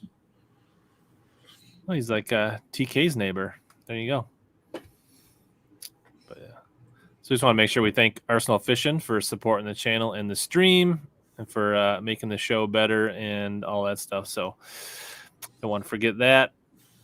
Let's see. So many questions. Like, we're rocking strong, 170, 180 live for a long time now. So that's cool. Glad everybody, hopefully people are getting ready for the holiday weekend. They're just chilling, having a beverage or a Coke or something, and just hanging out and talking bass fishing and getting ready for the, hopefully everybody has a non-stressful family event. But we know sometimes during the holidays things can get a little weird, and schedules and that kind of stuff. So this is exactly why, dude, I was excited when you sent me the dates. I was like, I want this one. I want the one right for Christmas, because I knew that I'd have my family here. We do Christmas at my house. So I knew everybody would be here, and this would be a good time to do this.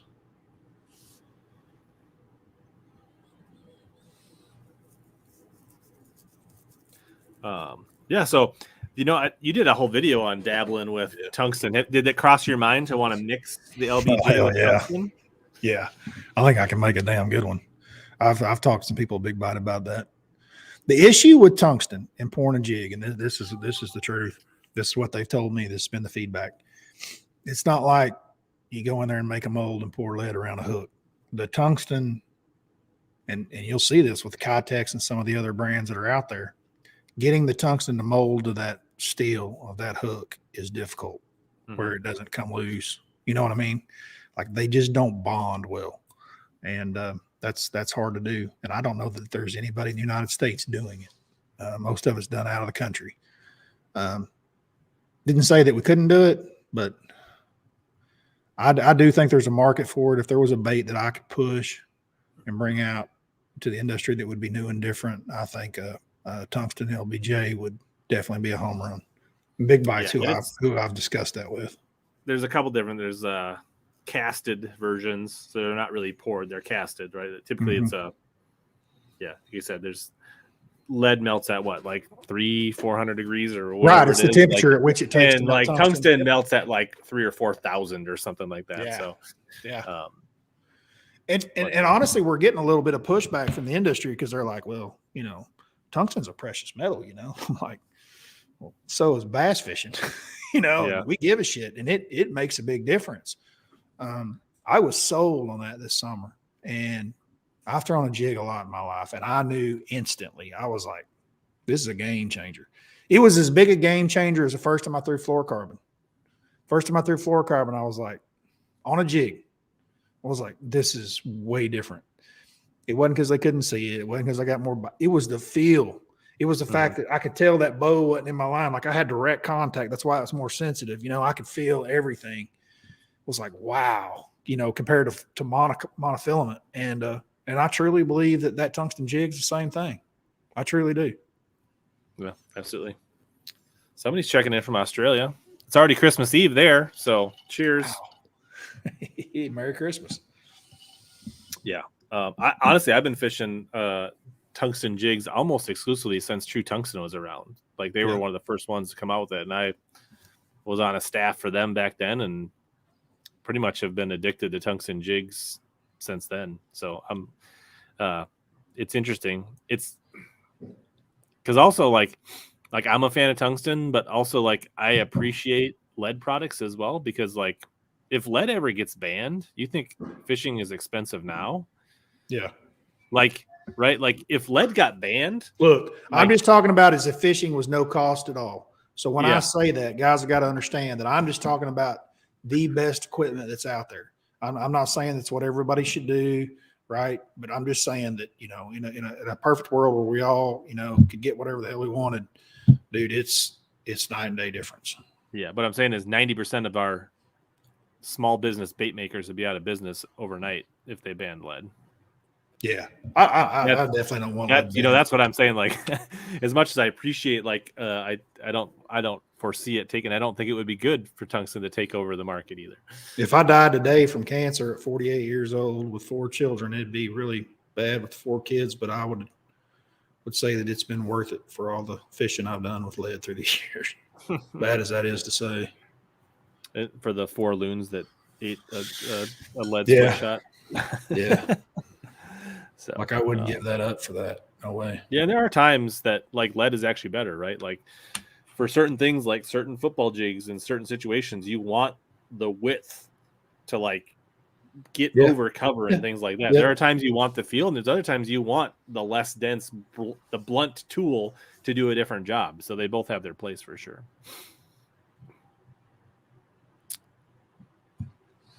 There was a question about.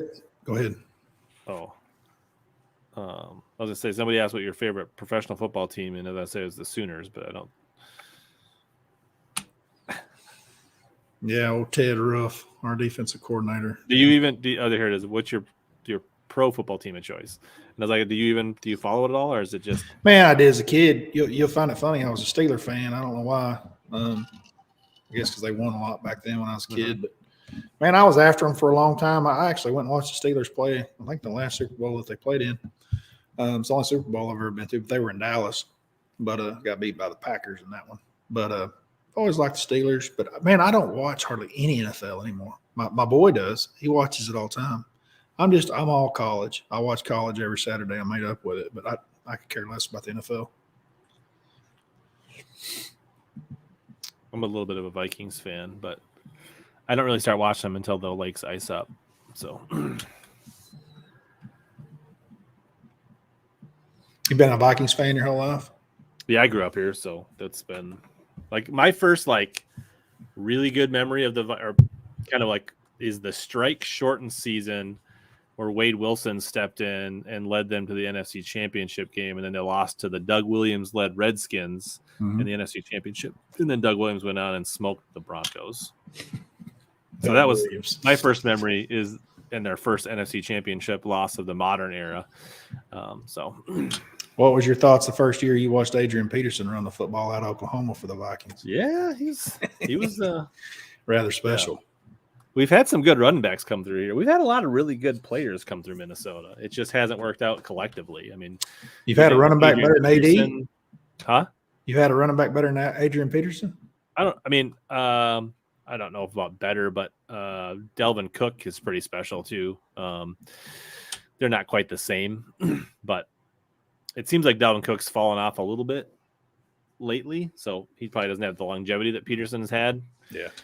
But I mean, like I've got to see Randy Moss in his prime, and now Justin Jefferson. I mean, like these are some freaks. You know what I mean? Yeah. The Packer fans can just stop talking in the chat, or you're going to start getting put in timeout. So, did you? I don't even know what the Cast OG is. Yes, I threw it. And believe me, that's what I wanted it for. I was like, oh my God. So yeah, I went and got it. But the problem was, and I still got them. I still got them, and I still think there's a place for it. The problem that happened there was 225 boats in the fall, and the top water was non-existent by the time the tournament started. That's why they all caught them on drop shot. Same fish, dude. Same fish that we were catching. Everybody was catching panger fish in the top 10. It's the same darn fish. It's those same schoolers that normally would catch on top water, but live scope has changed that game so much. Those fish are so pressured that we're down to a drop shot on those suckers. We're used to, you could pull out there and top water on the, but we've got a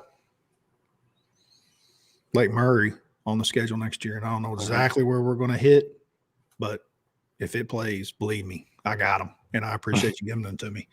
This guy gave them to me. I saw them at the Classic. I'd never seen them, and I was like, oh my God, that looks like a blueback bait. And I've actually got a kid that lives at Hartwell that gets to fish there all the time. I say kid, 18, 19 years old, Clark, and dude, he's one of the best damn 19-year-olds in the country probably, but he lives on that lake, and I've told him about them too. So we're trying to keep him honest and figure out where that window is for him.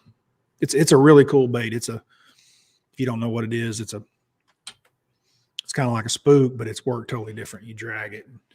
It was originally designed in saltwater, but it's got a very erratic action that's different than what those fish have seen. It reminds back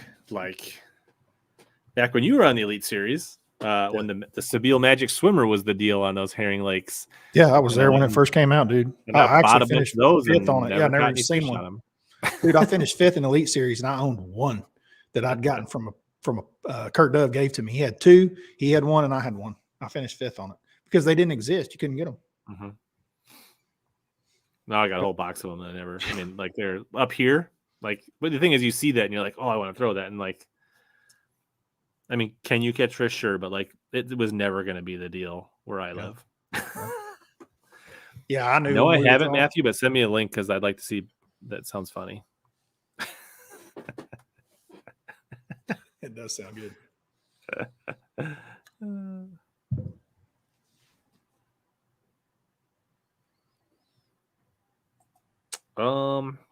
Yeah, I think they're kind of I mean, if the lead jig is working for you and you like the bulk of it, I don't think there's necessarily a reason to go to a tungsten jig. You go to the tungsten jig to get a different action than not to mimic what you're getting with your bulky lead jig, I think. Yeah, I think that what I like about tungsten is that it's a smaller diameter, so therefore you get a little bit faster fall rate with the same weight. You have a smaller profile, which our lakes are nothing but more heavily pressured. And so it gives you a little bit more of a finesse presentation without having to give up the bulk and size and fall rate. It gives you more sensitivity, and that's big. It just feels better on the end of my rod. I don't know how else to explain it, but all those things are true. And I've thrown a jig my whole life, and man, I love throwing a jig. I'm a big jig fisherman, and I think that, I don't have an LBJ that's tungsten. But dude, I'd like to. That's true and not true. It kind of depends on the cover, I think. And it depends on the tungsten jig too. Not all tungsten. I mean, there's a lot of different tungsten jigs, but some of the tungsten jigs are designed for super sparse. Like where you first started playing with the tungsten jigs, you were using jigs that were no weed guard or almost no weed guard. They would be terrible in cover. But they might come through rocks, but then sometimes a fatter lead actually comes through certain rocks better than others. So it's situational. But dude, they feel so good. I still throw them in cover down here. I throw them in there. They get hung up. I'm still using those football jigs down here. That thing just feels so dang good on the end of a rod. That was Clay Olstein. That's another one of them young guys that can catch them. That dude's hungry. He goes to. Well, Milliken is fishing the opens this year. Yep. And I think that's going to be fascinating because, I mean, Milliken's clearly a talented angler. And so I think it'll be interesting to see. I know he did. If you watched his YouTube channel, he had a lot of success in team tournaments back in Nebraska. Yep. I don't think he's fished a lot of tournaments in Texas. If he hasn't necessarily been making a ton of videos on them.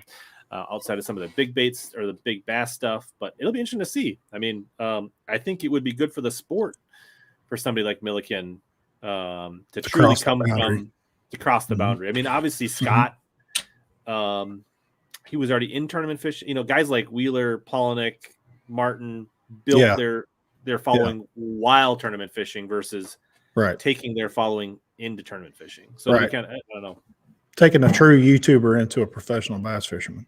Right, is what you're saying. Yeah, none of those guys were. All those guys are bass fishermen, tournament fishermen first. And I mean, and to some degree, Milliken has always been a tournament. He fished college tournaments, fished team. I mean, but you know, but not at the level, right? So it's a little bit different. So it'd be interesting. Yeah, I'm with you. What I've watched, he looks like on film probably the best odds-on favorite to be able to pull that off. Yeah, it's hard. It's just hard to tell from the cutting videos and stuff. And then I know that I've seen some of the others, and I remember seeing some video pretty quick, and it was like, you could just tell from watching, mechanics and other things when things aren't being cut out and it's just straight on fishing. It's like, there's some learning curves there still left to be taken. Mm-hmm. And I think, I mean, obviously, him fishing the opens brings more eyeballs to the opens, which is good for the rest of the field. Honestly, like we talked about this earlier, 100%. Right? Like the opens is a tough place to be.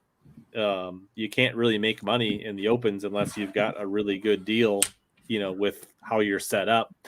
And so hopefully it gets there, right? You talked about we got pivoted off the bottleneck of the opens and how few guys get through and how expensive it is. But if they could get more coverage, more sponsors into the opens to make it more viable, right? Almost like, like a lot of like the Bush series or like the, whatever the qualifying for the Gulf is, right? People can actually like never make the PGA or, you know what I mean? And still make a decent living. That's just not in bass fishing. So, and I'm with you, dude. I think Milliken's probably the best odds on favorite right now. I wish him the best on it. And I think that he's got a good shot at it. Some of the stuff that I saw before was with YouTubers. A lot of it was just boat positioning. They weren't adapt to having co-anglers in a boat, and a lot of it was just boat positioning. And I'm not talking about, because I have great relationships with all my co-anglers. I'm not talking about sticking a guy on a bank or put the boat out in the middle of the water where he can't cast.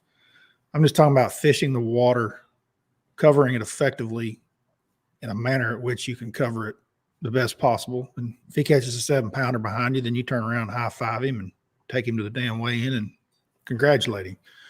But just letting your boat aimlessly, wander about, all these bites coming out of the back of the boat, like you've passed up some fish you shouldn't have passed up, So it's a boat positioning deal. And that's something you learn from years and years of BFLs or Bass Nation, or a lot of different places that you can learn that. It's a very expensive place to learn that on the Bassmaster Open. Does that make sense what I'm saying? Mm-hmm. And like we all know, like catching them in a tournament is a big difference. Yeah. Well, that's what 250 boats do to an impoundment. They really change it. Even in just like, I mean, yeah, big tournaments are a whole nother animal, but just tournaments in general. Like when there's a time period and you don't get to pick the day you go, you don't get to pick the lake you want to go fish on. You don't, right? You don't get to go home if it's raining or windy or somebody's on your spot or you didn't get to where you wanted to go, or right. Like, yeah, but on the flip side, dude, right? Like when the whistles, the scoreboard's running, the time clock's ticking, it's a different game out there. I've played that game the YouTubers are playing too, and that ain't easy either, dude. Like, no. It was tough for us to figure out how to do, and to go on lakes and film and catch fish and do stuff. Like, it's not easy either. And I don't know, we try to do it in a 6-hour turnaround, and you're thinking, well, nobody's there. It's on a Wednesday, and you get there and it's like, I can't get a bite. And I've had days where like we just spent the entire day for nothing, dude. We don't get a bite at all day long. Yeah, I think you mentioned that you had it was up in the bushes this spring or something, and you're like, I'm gonna go flip, and I'm making I was gonna make this kind of video, and you're like, have you heard about that? Have you heard me talk about it? I think you mentioned on BTL. Yeah. Yeah. So it was a Falcon rod deal for their YouTube channel for Falcon. And their cameraman called me. He's like, hey, where you want to go? And Silkup was like, you need to go to Keystone, which is a lake here in eastern Oklahoma. And it was real high. It just came up. And it's got wonderful bushes. I mean, it's incredible to flip. It's in the springtime. It's like right during the spawn. And it had been up for 4 or 5 days. And it came up about 10, 12 feet. Dude, it looked like the promised land, Rich. It really did. And I did everything I could do. And I flipped and I flipped and I flipped. Dude, I made that guy stay out there. That poor camera guy stayed with me for 12 hours. And I know he was sick of seeing it. And he's Jason Christie's. Does all Jason's filming for all his YouTube and stuff. He's a great guy, very talented. And at the end of the day, I had caught one fish. Where's my camera at? It was like that long out of a bush. And I was like, damn it. And he was like, towards the end, he's like, Hallman, if you could just get like a fish or two, like we could make a video out of this. And so I just pushed it.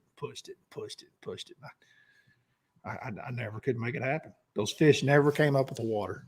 I guess they spawned so hard they were just going to stay down there on that original water line, and I was so stubborn I wasn't about to try to fish 10 foot deep with the lake looking like that because it just was so gorgeous. Yep. All right, so we got a couple Instagram questions. Steerman Fishing said, pegboard or slat wall for your tackle organization? I have pegboard. I know that a lot of the guys have slat walls. I know a lot of the companies probably, some of the pros that are running slat walls probably paid for it. Man, you talking to a guy that's like, I'm just country boy. Well, I mean, what the hell's wrong with a pegboard? You know, if you want to fancy it up, then paint them before you put it up or something, or paint it after you've put it up. But I like pegboards, but here's the problem with traveling. I'll throw this out there. It's what a lot of guys don't realize because I've got a YouTube video out there on my man cave, and it's one of my better videos. My daughter helped me. We did it during COVID. And what I noticed was I finally got this wonderful work environment that we'd moved into a new house. And I had more room than I'd ever had. And so basically before I'd always been like working out of a broom closet, like professional angler working out of a broom closet. Now I've got all this room. So I put everything up on pegboards, all this tackle that I've purchased through years and years of fishing.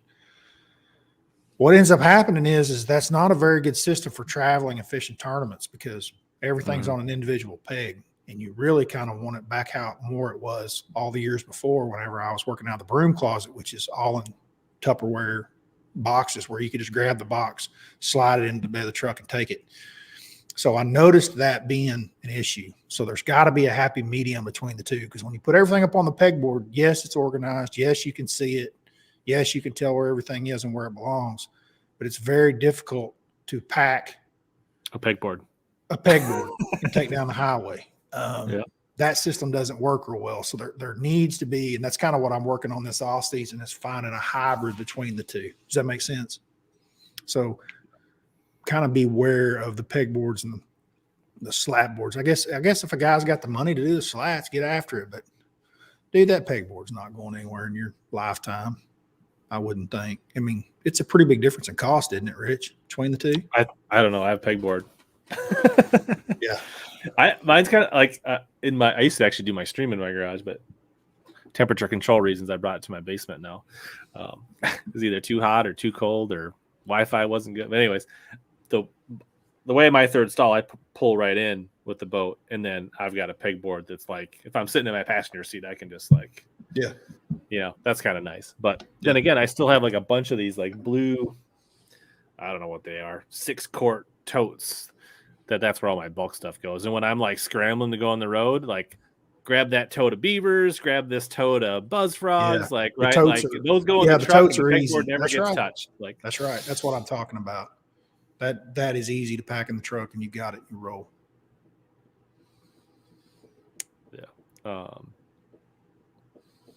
was I gonna mention? So Bobby says Hellman's on my fantasy team. It's a big commitment to put him on for all those events right now. Yeah. But sure. Speaking of Facebook, the Beat HellaBass group is open, so you guys can go join. Password is Visor. So and then it sounds like you're gonna bow out of the Opens Pick'em, right? Yeah, I think so. Andrew was a little bit like Hallman. I don't want us. You know how much we discuss lakes and what all's Yeah. going on. Even though it all goes public, it's not public at the moment. And you know how people are. There'd be somebody be like, "Well, Hallman's getting information from Castledine, and Castledine doesn't even know which damn lake that we're talking about anyway, and he still picks and beats us." I'll never forget the one time he thought the tournament was on St. Clair, and it was on the St. Lawrence River, and he picked through the entire thing, everybody, and the whole time he's thinking they're on St. Clair. But then after somebody told him, and we figured out what he was thinking, he didn't change any of his picks, and he still beat us all. So there's that. So we talked a little bit about YouTube. Obviously, if you guys haven't seen it, Hallman Fishing. yeah. Brad is an intermittent YouTuber. I appreciate you noticing that. But when he puts it out, it's usually good stuff. So, what are your plans? Like, are you gonna do tournament videos? What is your strat? I mean, I know you've thought about it. Obviously you're focused on the elites and you want to get blue trophies. Mm-hmm. What is your plans to marry the YouTube channel, and how are you going to treat that this season, or what's your plan at this point? My plan is the same as it's been since we started YouTube. I'm not a YouTuber, but I will admit that I have enjoyed the people that I've met from YouTube, and I enjoy the interaction with the community a lot, more so than anything I've ever done in bass fishing. With that being said, I'm still not a guy like Castledine. He can drop a video every two a week on steady, and Upshaw got in this point where he was dropping one a day.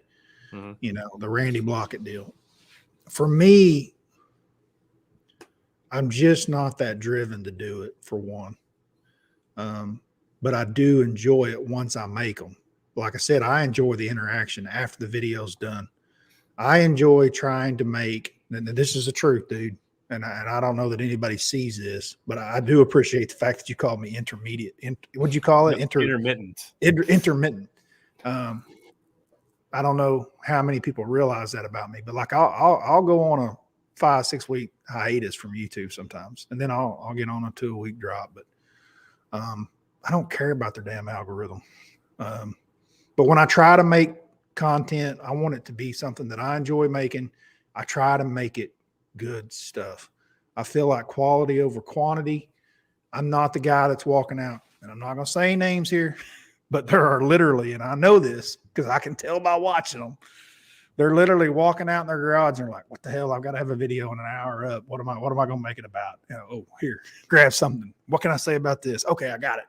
You know, and they come up with a clicky title and a clicky thumbnail, and they post it, and 30,000 views later, and they just record it in one shot on their video. That's just never been me. Like I get something in my mind, I really want to make some good content.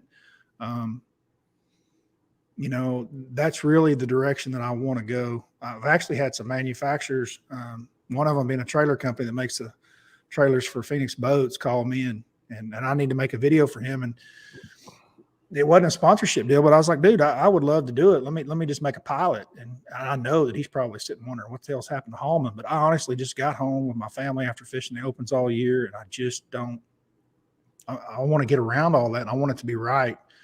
And to me, it's almost like an artistic form. And I know it sounds boring, but that's really where I feel like I've got to be in the mood to do it.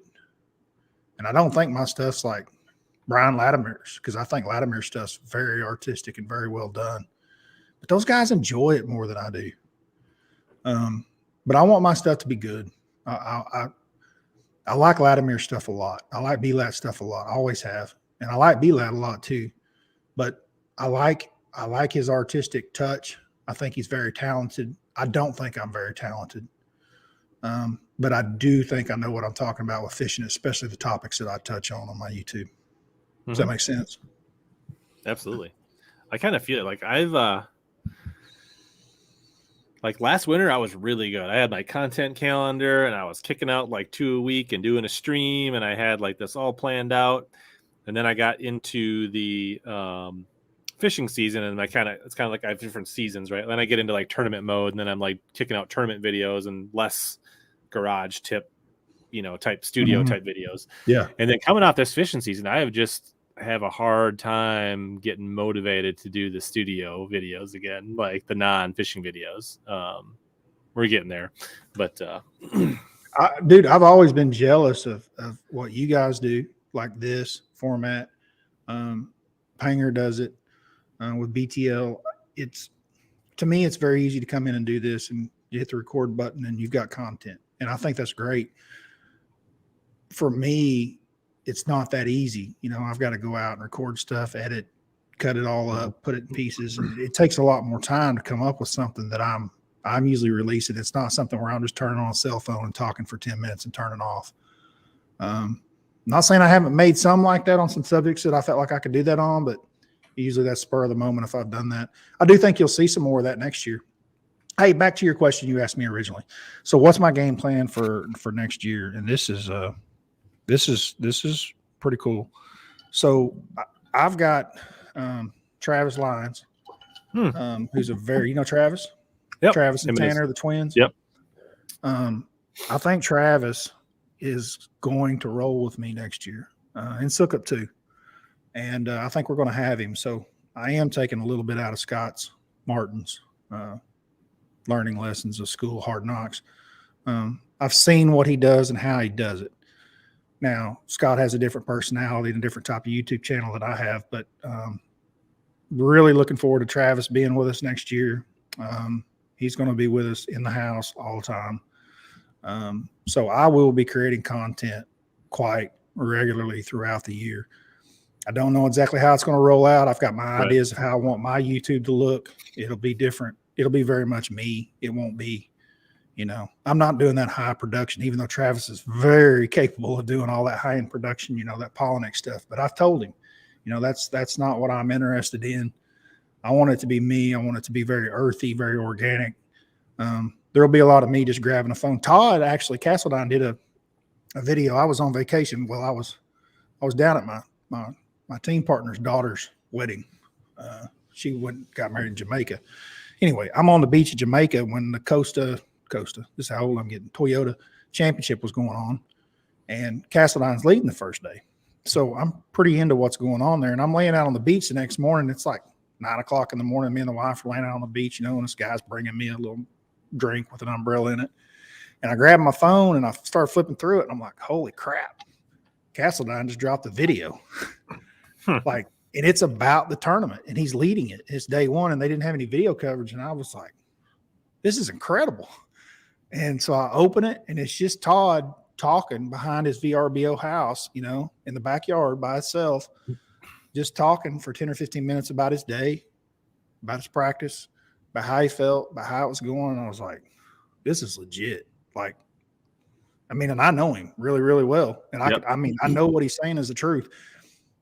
And he wasn't giving up his pattern on the first day or anything like that, but he definitely explained a whole lot of things about what was going on that you couldn't get anywhere else.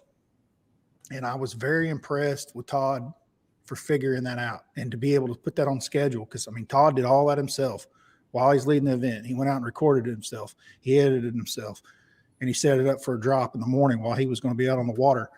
I thought all that was great. So I think that you'll see some of that from my chronicles while I'm out there on the water next year. I'll try to do a really fast turnaround, stuff that won't take Travis very long to edit. And then, maybe see some more polished social media type stuff where, he's making 30 to 60-second videos for social media for me. Same thing with John, and probably a little more polished product that'll look, I'm not going to say it's going to be like Pollinax because that's not where I want to go, but something more along that style that is a finished product after we get home a few weeks later to give Travis time to work on it. And, but at that point, we live in the day and age where everybody wants the information right now. And I think Pollinax stuff is incredible, and it's done really well for him, but I'm a different person and I want to do it a different way. My fan base is different than Pollinax probably. I don't know. I haven't studied his fan base. I know my fan base is a lot different than Scott Martin's. My fan base is a lot of guys that watch your stuff, watch BTL, watch Todd's stuff, my stuff.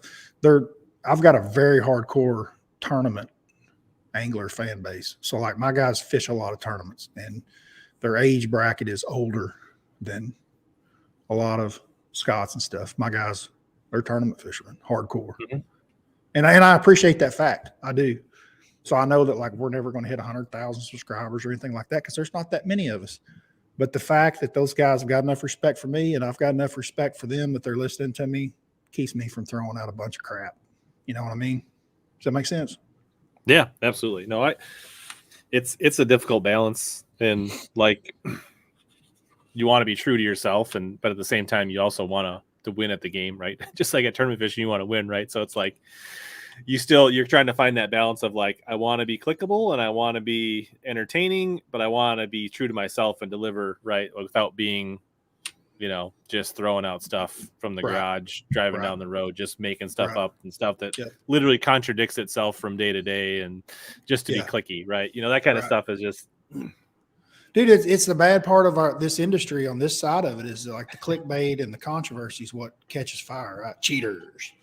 But dude, I just don't want to go roll in the mud. It's not why I'm here. I mean, I'm here, honest to God. I could go do a lot of other things in life just like you could.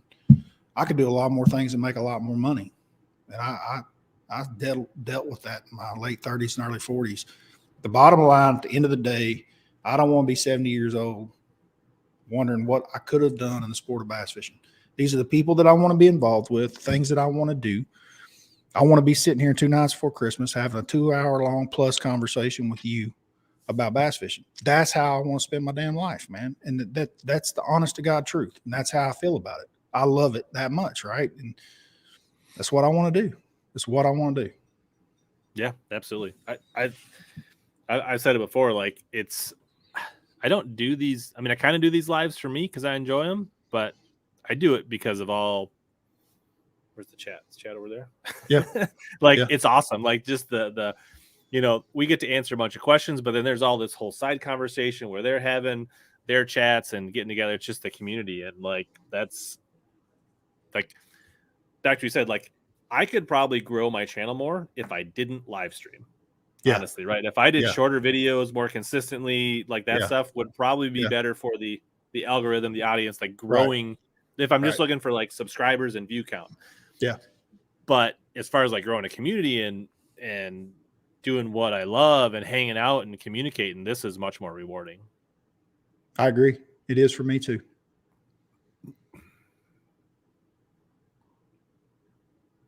That's a good question. Kind of on topic here. Do you do any like in-person seminars? Every now and then I'll talk to a group of high school kids or college kids, a college team or something like that. I know that I'm going down to Lucky Lure, which is a local tackle store here in Oklahoma City, the big one that's here in the city. I know that I'm supposed to be there in January. Don't know the date, but I'm sure there'll be some seminars there. If not, we'll come up with something while we're there, a group of people. But just stuff like that. I don't have anything planned or set out. I don't do any guiding or anything like that.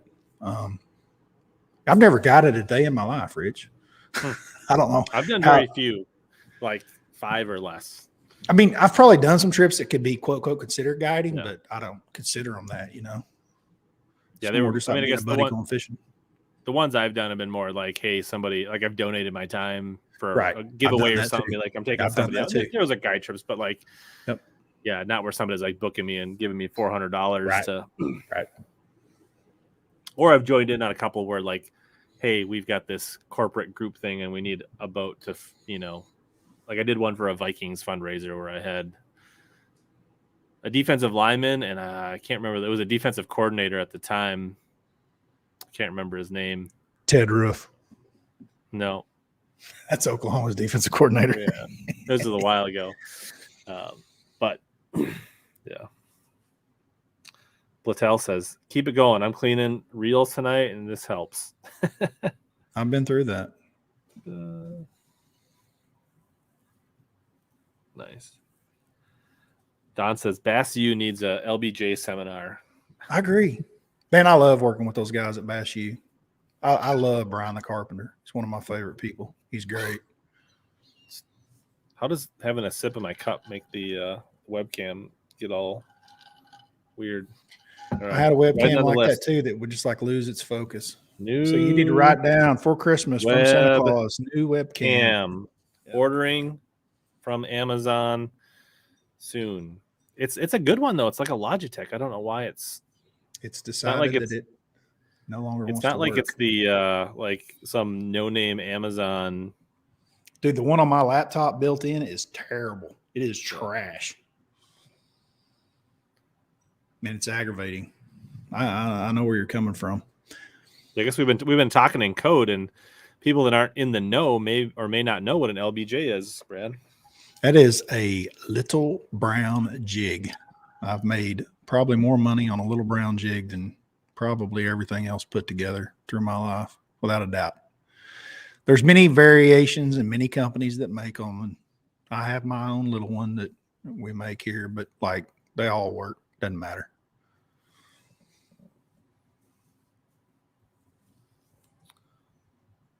Yeah, I think you've got some videos on the LBJ too, right? On your channel. Yeah, 100%. Yeah, so go search LBJ on Hallman channel, and you can probably watch LBJ videos for an hour. Dude, you want to hear my new idea that I've got? Panger actually helped me with this. So, a buddy of mine helped me with the logo, and he's like, make sell. I'm like, well, dude, ain't nobody buying a hat that says Hallman hat. Panger and I went down this road because he's so funny. Panger's like, you ought to get some custom made Tony Lama boots. And put LBJ on there on the bootstrap where you pull it up, have it engraved. And I'm like, dude, that's a great idea. Because we're here in Oklahoma and Texas, and we got some old guys, some Tony Lama custom alligators. I mean, we're talking about some $1,000 boots here. But where I was going with it is I would like to make a hat. Just a Richardson, just LBJ. Just real big with like a little Hallman fishing logo here on the back or something. I'm thinking about doing that. I really am. All right. So in the chat, if you would be interested in a Hallman LBJ hat, just let me know. Just go ahead and say me or thumbs up, hands up emoji in the chat, and we'll see what we'll do a quick poll here. So this.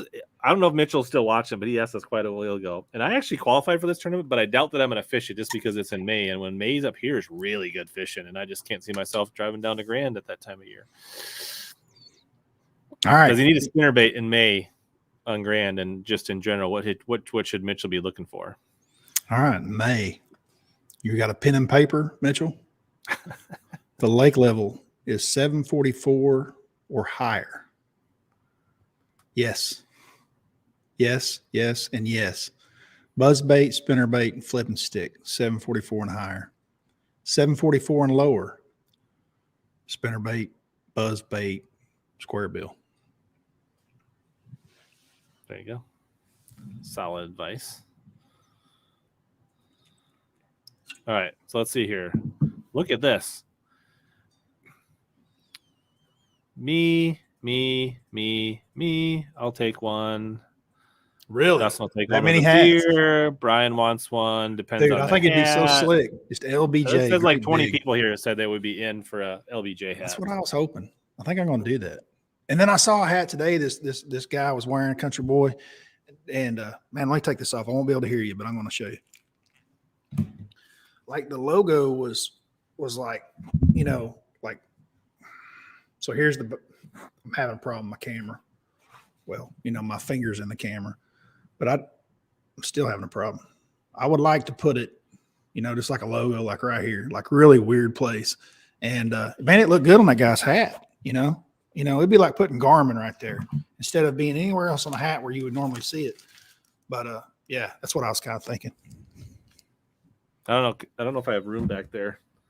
No, not on the visor. You got that Bob Stoops, Steve Spurrier look. Mine's a little rough. You always do wear a visor, don't you, bro? Yeah. It doesn't look right when I wear a. That's your image. Golly. I wish I had that much hair too. Good in the bass hat. You don't think that looks right? It doesn't fit my head. It like sits on it, honey. Like it's like you got one of them big noggins. I got like tall and like my hat is like topped out right there. Like it's touching the top of my head. That's what you need the Richardson for, dude. I have the Richardsons do fit a little better, but it still feels weird. I'm with you. Here's one of the few that I haven't cut the top off. That's a Richardson 112. Yeah, that's a good looking hat. It's still touching the top. It fits a little better than most. Yeah. But I don't know. Yeah. Panger's already left us. He's not even You here can't anymore. throw it over your arm when you're driving down the lake. No, that's a good point. I just wrap mine around my gear shift every time. And your just do the sunglasses little sit hat right loop. in there, nested in there. You put your glasses in there and they don't fly out? Yeah, you tuck them right in there, like in there. They're just locked. They'd be behind my cowling so quick.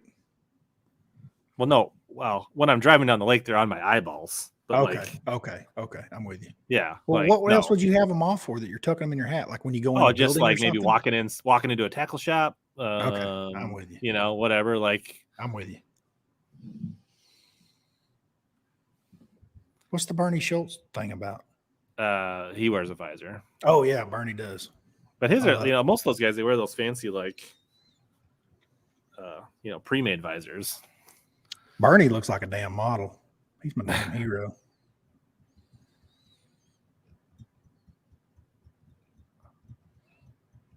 Yeah. Andrew wants one, but he wants the Richardson. I love the Richardsons. The guy that's been informing me, he's got some different advice, but he's like, that Richardson, man, young people don't like it. And I'm like, dude, everybody that I know will be wearing the Richardson. Yeah. Are you still up for the bus if Gabe puts it together? Yeah, I'd classic. love to do that, dude.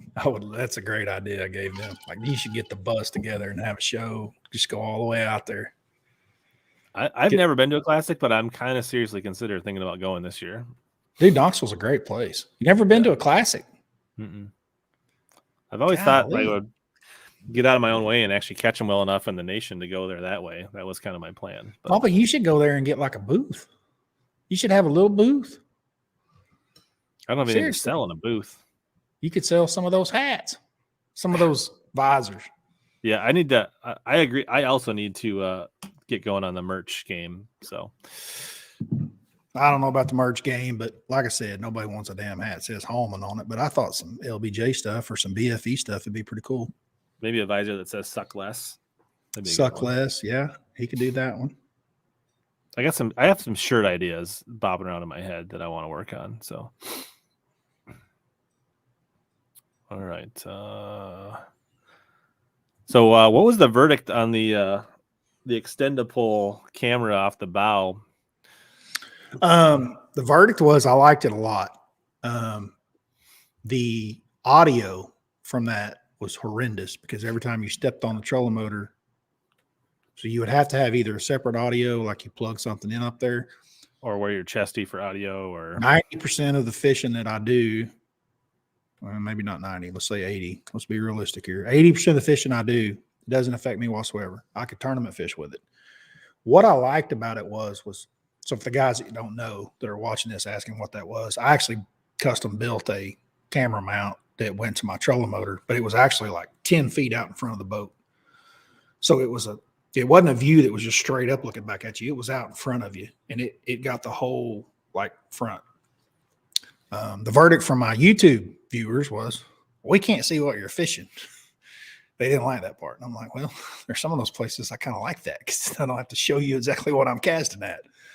I loved the angle because it was a different angle than anything you've seen in fishing. Mm-hmm. It was easy to tournament fish with the way I built it so that it was bulletproof. Like I didn't have to mess with it. Once it was done, it would run 10 hours in a tournament and you didn't have to mess with it. You didn't have to mess with the adjustments on the trolling motor, nothing. You pick up the trolling motor and it would come and fly down. It laid right down beside the boat. I like the idea a lot. I have some really good friends that are tied into, I've gone blank here. Who makes all the camera mounts? The originals. What company is that? You're talking about the YOLO sticking. YOLO, yeah. I just sent them an email. They don't even know who I am, but I sent them an email and then nobody got back to me. And then like months later, some girl texted me. I was like, anybody ever get back to you? And I'm like, no. She got back to me and she gave me the number of the owner. And I just sent him a deal. And I said, look, dude, I'm not looking for any money. I'm not looking for anything. But you need to watch this YouTube video of mine and you need to watch this YouTube video of mine and you'll get the gist of what I'm saying. And I'll give it to you. I don't care. You don't have to make it like mine, but this is the idea to get that angle. Right. And, he's not a tournament fisherman. I'm speculating. He's not a tournament fisherman. I don't know the man.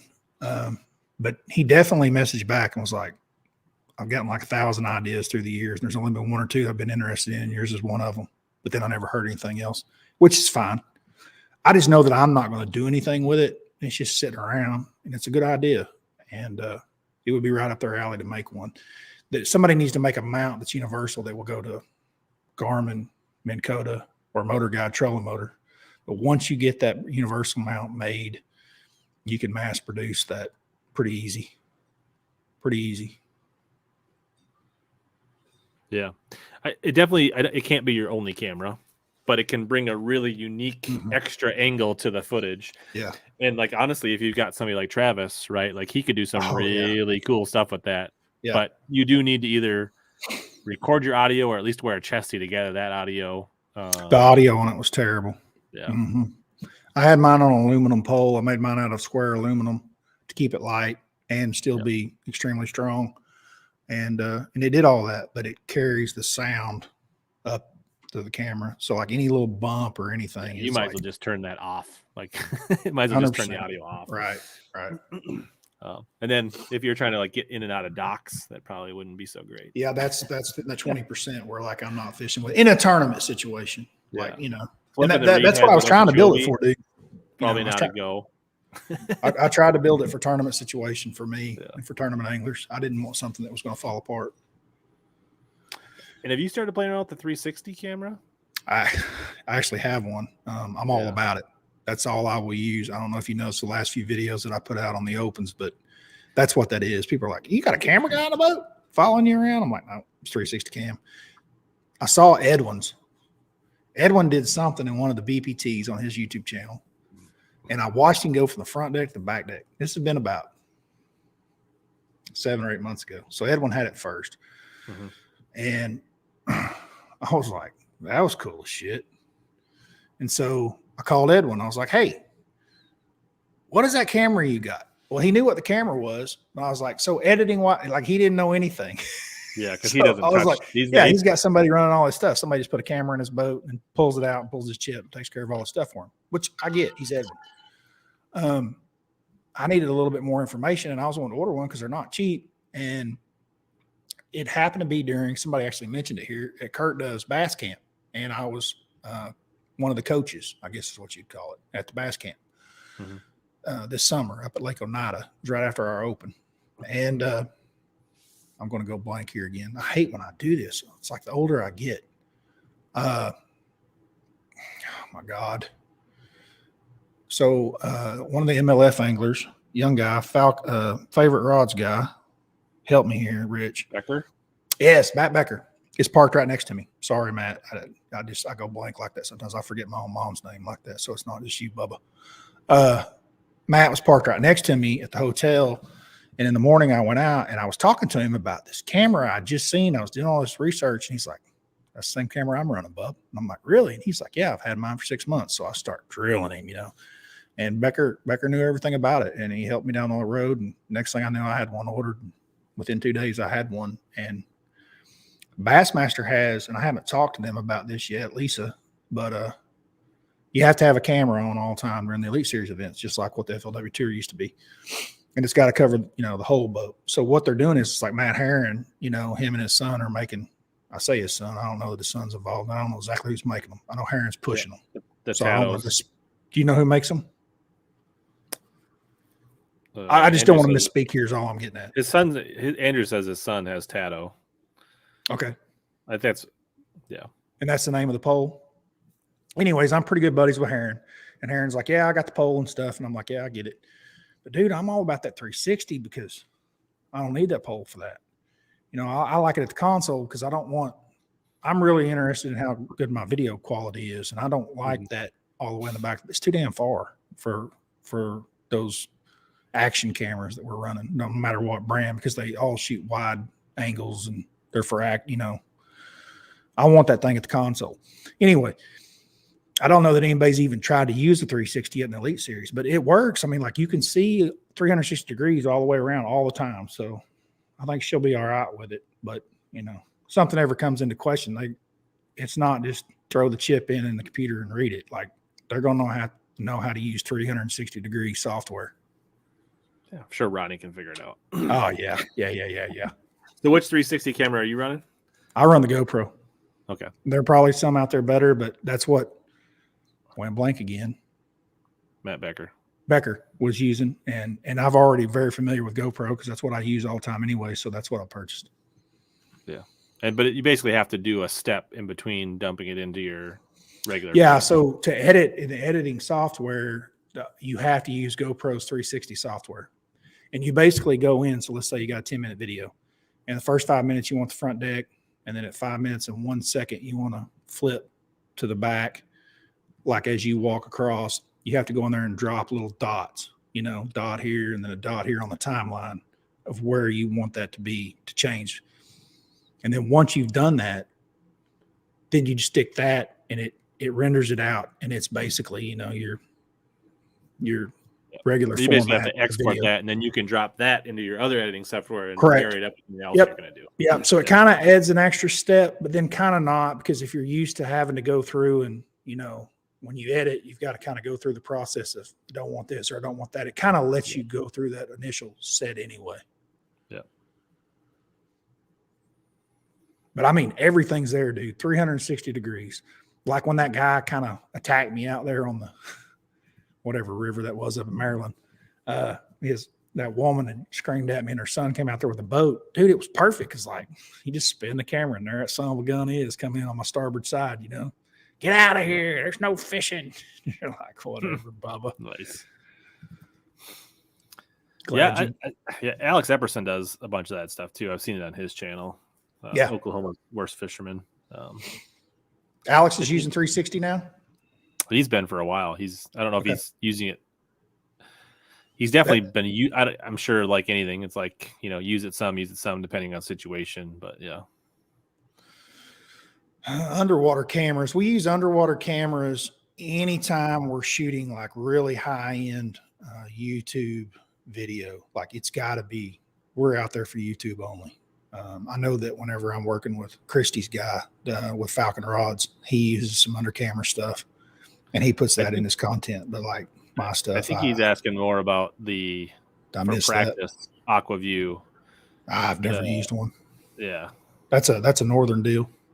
Yeah, I say that them guys may be down in Florida at Okeechobee sticking them in mats, and I'm just oblivious because I'm not sure what the rule is. I think you can use AquaViews during official practice in the Elite Series, I believe, because I'm pretty sure guys like Gusty and those guys have used the AquaViews during practice, but you absolutely cannot have an AquaView in your boat for the tournament.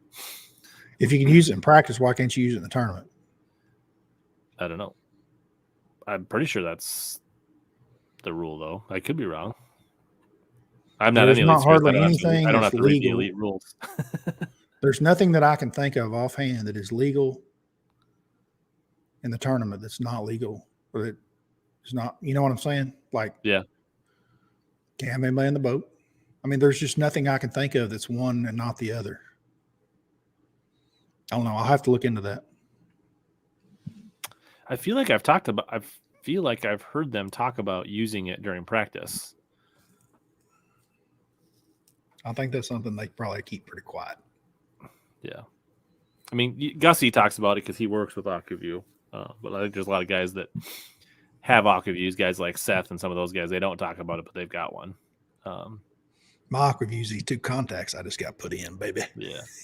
No, they use it more for like, I know, right? You're on those 18-foot, 20-foot reefs right? And they're like, absolutely. I want to be darn sure whether that's a drum or a walleye or a smallmouth, right? Yeah. They can probably tell the size of them and everything else. Dustin, did you ever find your missing camera? No, the son of a gun's gone.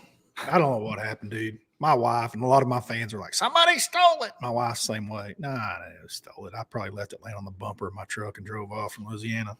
It's probably laying out there on I-30.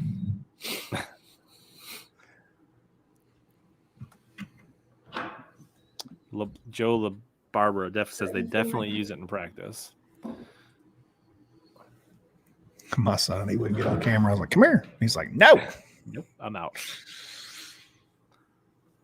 Nice. What else do we miss? Joe LaBarbera. Where'd you see Joe? He's been in here all night, but he said they definitely use it in practice. There's old Joe. Did Jeremy says, if a guy just wanted to video his fishing, what GoPro would you all go with? Depends on what. Like, if you want a chesty, like if you want to do the chesty camera, and that's going to be like you're gonna like if you're a bank fisherman or you really like that POV, then I think like one of the best GoPros out there is actually the old 4. It's light. It has really good audio. That's a decent one. Otherwise, I think anything between like a 7 and an 11, whatever you can get a good deal on, those are all pretty good. The thing is with those 7, 8, 9, 10, 11s, they've gotten a little heavier. They're a little not as friendly to wear on your chest. But if you're going to mount them on a console or somewhere in your boat, they all work pretty good, and they're really nice. I mean, they get incrementally better after 7, but it's not a huge thing. Actually, I may have one right here. Since we were talking about that, I'll show y'all something. I do have part of it right here.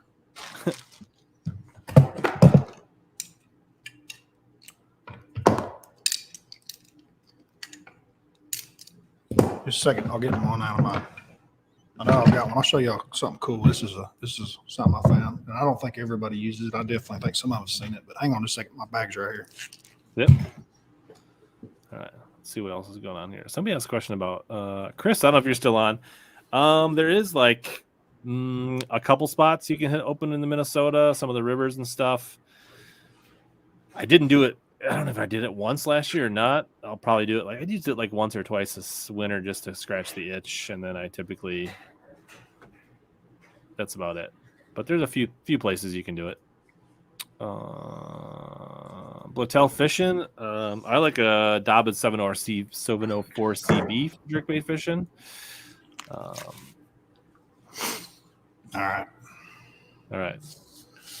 Have you seen this? I think I'm the one that told you about that. I think you were too. Actually, now that you say that, 2 years ago when I was on this show, you told me about it. I hated chesties. I still hate chesties. Won't wear a chesty. And you're right, Rich. You are the one that told me about this. This is the greatest darn thing ever invented. So, like, if a guy just wants to get his own fishing, the dash camera's great. The audio to a dash camera is not. You literally have to walk over there to it, and you have to talk to it if you want your audio to be worth the darn. Audio on a chesty is phenomenal. You don't even have to think about it. It just does it. So anyway, if you guys hadn't seen this, this is basically just a lanyard that goes around your neck. You typically wear it under your shirt, but yeah, for demonstration purposes. Yeah. It works better when you have like when you're wearing a thicker hoodie, it's really nice. Like when you're wearing a sun shirt, it's a little, but. So you just tuck it in. And like, what I love about it is it's like jersey, go from hoodie as the day warms up. It's just real easy. So that plate goes underneath. And I don't have a camera mounted on this right now, but your camera mounts to this. And this is a magnet. That's all it is. Mm-hmm. And then you just basically get this out of the way. There we go. It just mounts, and there's your camera, and you can flip it up or down or whatever you want. You want to take the hoodie off, you just pull this off. It's called a snap mount if people want to know what it is. Yeah. I love this thing. I've actually thought about getting extra plates and mounting those in places in the boat. Yeah.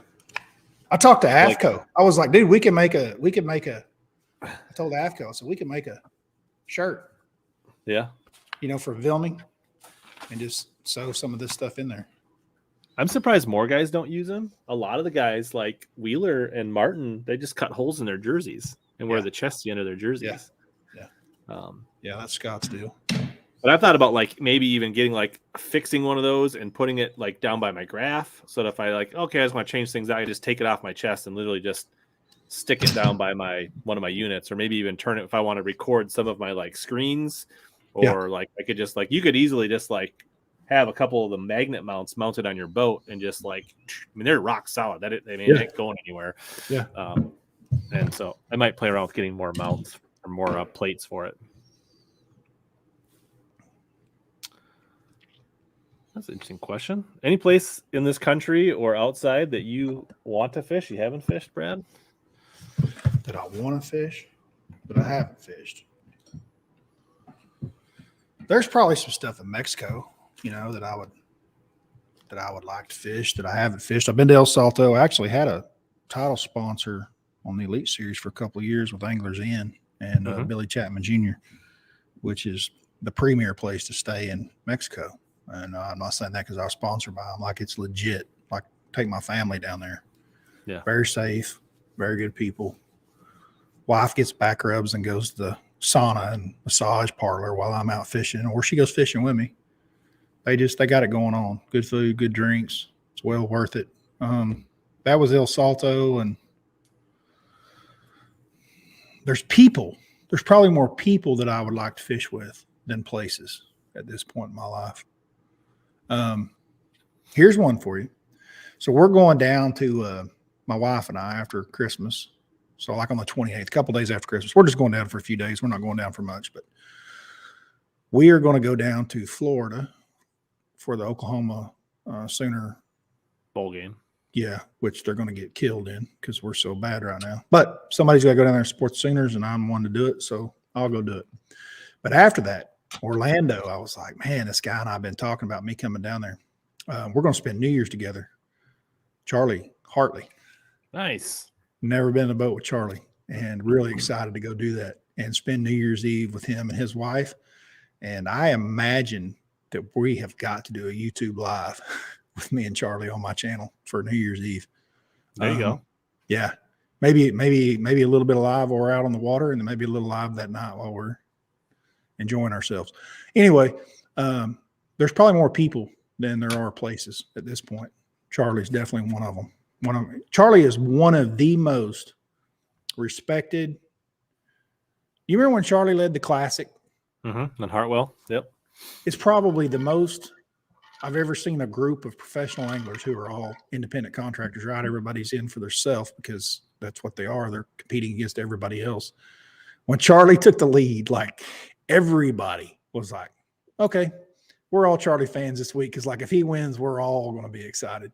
He's probably one of the most well-liked guys ever in the history of sport of pro bass fishing. Charlie is extremely well-respected, and everyone likes him a lot. And I'm really excited to spend New Year's with him. But hey, that's really where I'm at. Probably more people. I'd like to be in the boat with Denny Brower, and I could probably get that pulled off too. I'd like to fish with Denny. How about you? Who would you like to fish with? Ooh, there's a lot of people. I mean, I think spending a day with Hallman would be pretty fun. Yeah, we can probably get that pulled off too. I mean, there's a ton of guys that would be fun to fish with. Like, you probably fish with some more just by chance over the years in media events and some of that stuff. But like, yeah, I mean, honestly, I fished with a lot of guys locally. I mean, I fished with like Josh Douglas, and I fished with Derek Remitz, and guys like that from Minnesota. And I mean, I fished against Seth and some of those guys. But there's a lot of guys I haven't fished with. I mean, the list of people that would be fun to fish with is almost endless, to be honest. Like, yeah, mine too. Like, I've got a lot of people that I'd like to crawl on a boat with. You said I fish with a lot, dude.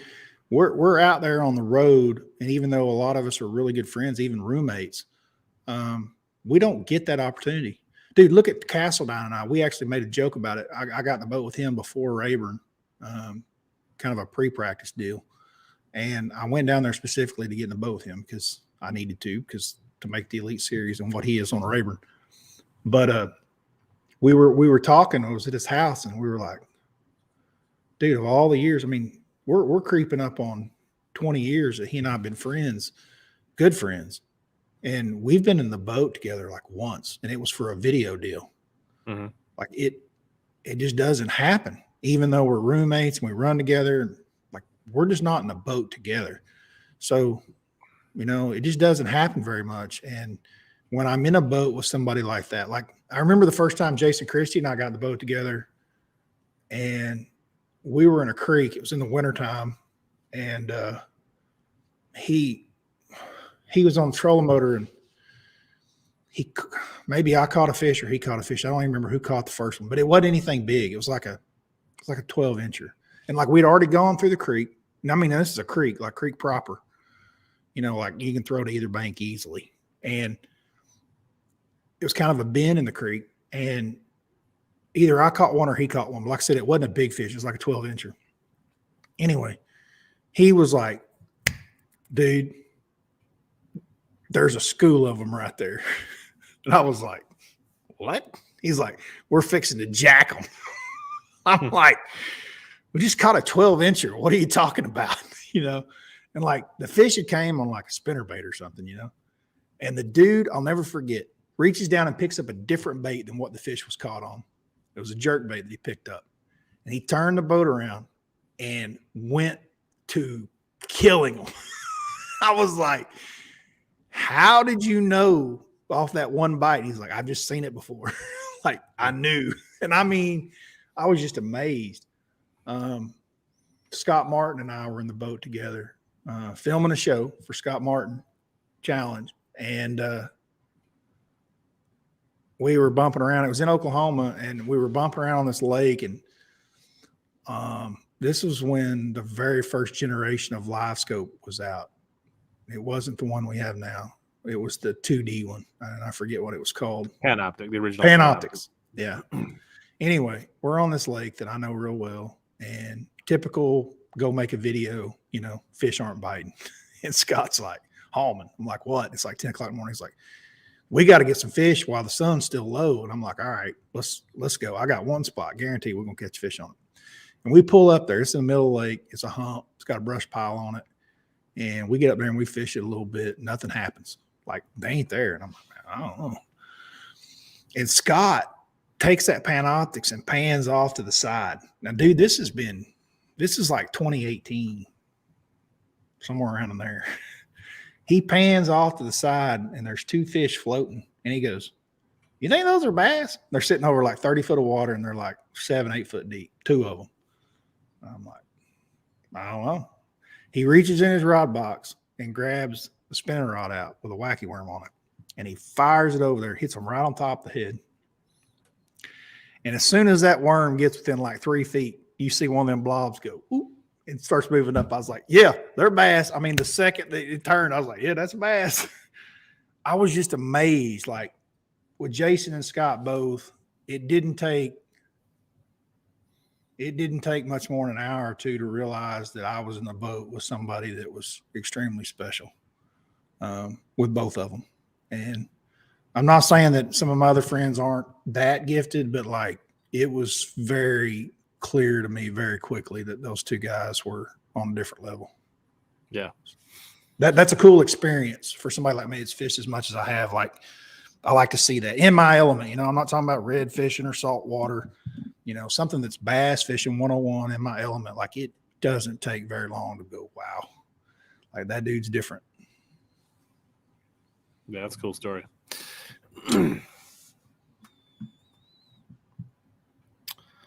Gabe's checking in, saying thanks for hopping on a few weeks ago. Wishing you good luck. Thank you very much. 10 horse Monty. Are you as anti-sea rig as Panger is? No, I love Carolina rig. I'm not anti anything that'll get a bite. Yeah, there's no room for pride in what baits you like to. In Carolina fishing. rig. Carolina rig catches biggins, catches numbers, covers a lot of water quickly. Carolina rig's got its place in tournament bass fishing for sure.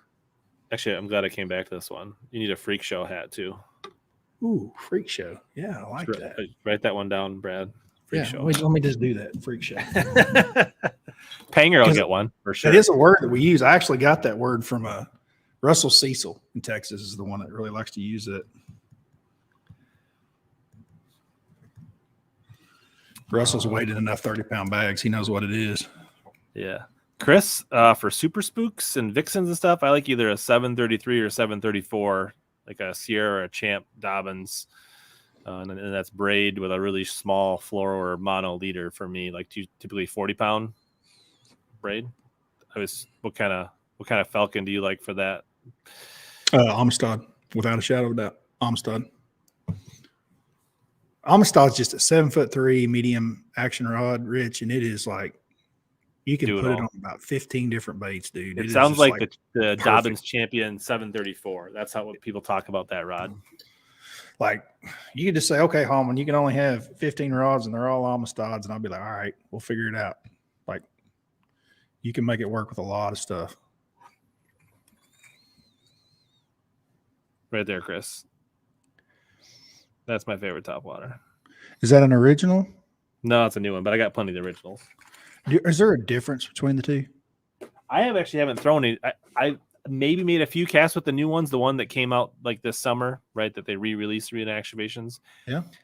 They seem, I mean, I've looked at them like side by side, and these are definitely closer to the originals than the Gen 2 ones that were in the middle. Okay. Well, the Gen Now, 2s have are I not the fished them same enough as to what say you... these are just as good as the originals? I'm not sure, but there is a slight difference in like the eye tie and a couple other things on that Gen 2 one versus the OGs, and this one seems closer. What was the one the Paycheck Baits made? The Repo Man? The Repo Man is pretty much dead on with the OG. Okay. That guy had some artistic ideas too. Bub, Tosh. Have you ever had Bub on? That'd be a good interview. I don't think any of us ever had Bub on. No, I've never talked to Bub. I follow him on Instagram. He seems like he'd be a good interview. Oh, he's character.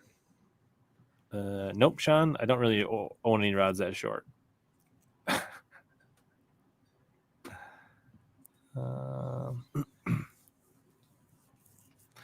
I did not get the black one that was limited because I pretty much only throw a bone.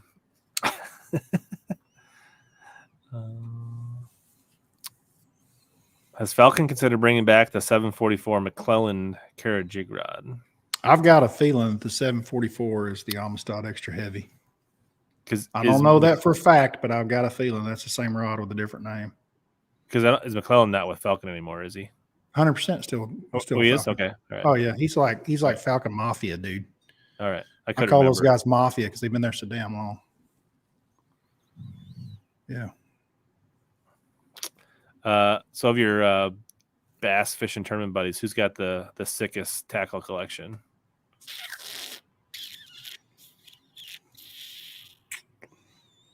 I know he did a YouTube on it. I haven't watched all of it, but I don't think he showed anything. Brian Thrift has got. I believe that. He's got a lot.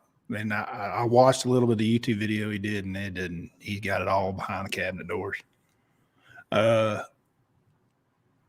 Thrift's got a lot. I got an old guy here in town. I don't mean to call you old, but Judasy, Gary Judasy. Yep. You know Judasy? I mean, I remember listening to him back in the day when he used to. It was on BTL with Mark back. Well, even before it was BTL, when it was right, when it was Bass. Whatever. Yeah, like so when they Judasy, were literally on X Zone radio station back. That's when I first. Yeah. Judasy was big into. He owns a marketing company called. He did. Maybe he still does. I don't know the interactions. Darren Cole's involved now too. I kind of think Darren bought it. Anyway, I don't want to misspeak here, but Gary Judasy owned a big marketing firm in the outdoor industry called Blue Heron, and it was actually based in Norman, Oklahoma. And so Judasy knew a lot of people. Him and Kenyon Hill are like brothers, but he had accounts like Smith and Wesson and Pure Fishing, and so Abu Garcia and all that stuff. Where was I going with the story? What were we talking about? What started this? Obnoxiously big tackle collections. Oh, yeah. So Kenyon told me one time, he's like, hey, Hallman, I got some of these. It's like a Vixen or something I'm looking for. He's like, I got some of that over at my storage building. I'm like, okay. He's like, meet me over at the storage building. So I go over to this big, giant warehouse place, and he rents like storage building. And when I walk in, I'm like, oh, my God. And it was just like, this place put Bass Pro Shop out of business. They had so much stuff. And he's like, yeah, that's Gary's. Yeah, that's Gary's. Like, and Kenyon had a lot. I mean, a whole lot. But Judasy's stuff was just, and their two stuff together. I mean, I've never seen anything like it. It was not organized. I'll say that, but it was a lot. It was a whole lot. It was a lot of damn tackle. I'd like to have some of their tackle. I don't know what I'd do with it. It'd probably sit in boxes like theirs does. I want to say Judasy, the original show was with Eric Prey, who was a guide off like Tenicamo and all those lakes over there. Mm-hmm. Yeah, Mark was real tied in with all those Missouri guys, so that would make sense. Man, you're going way back. That's impressive. I'm older than I look. How old are you? 44. You do look young. You have no gray in your beard, hardly. There's a little bit. Yeah.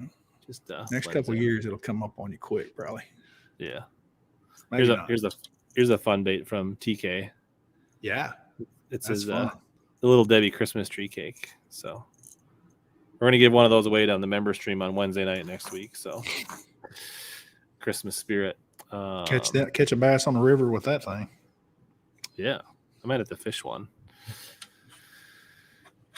Ooh, man, we covered some ground. 2.5 hours flies by quick. I'm enjoying it. Yeah, it's been. Yeah, Tom Mansour, if you ever seen the videos, I think he actually started getting rid of some of his, but he's got like an insane, and some of his stuff is like old stuff, like the stuff that Bernie Schultz is into, like that weird. Yeah. My dad was very into that. Actually, I could pull a whole bunch of that stuff out. My dad's got a bunch of it. I don't even know what it is, but he loved antique lures. That was his big deal, and he spent some money on it. And he had a collection. I've got a bunch of it because my dad passed away and is gone. And then my stepmom still got a bunch of it, which I'm sure I'll end up with someday, but I'll probably find some appreciation for it. He's got a lot of that stuff that Bernie's into, a lot. My dad would just go around East Tennessee, clicking around, antique places and yard sales and stuff, and all that stuff in East Tennessee with Watts Bar and all that stuff over there. There was a bunch of that stuff in garage sales and flea markets. Yeah, I'm more interested in like vixens. Yeah, I've always been more interested in what I can catch. Warts, like things that are like collectible, but things I intend to fish with. Not. Dude, I used to really be into those warts and bought a bunch of those. And then when McClellan designed that rock crawler for Spro, it's just like I didn't need that old wart anymore. Yeah, I can't say that I've looked for them. I actually gave one away not too long ago on a stream for fun, but. I picked a bunch of them up on eBay. They're kind of oddball colors, but like if I ever get the, to repaint them or something. But those are more of the things I'm interested in, like some of those things more than like the really old stuff. But Wayne says, does Castledine fish as fast as it appears on tape? Yes, he is Van Dam. He covers 1,000,000 miles. He's like a bigger, stronger Van Dam. He's definitely bigger and definitely stronger. That's son of a gun. Got a Greek god body for a 40-something-year-old. It's just stupid.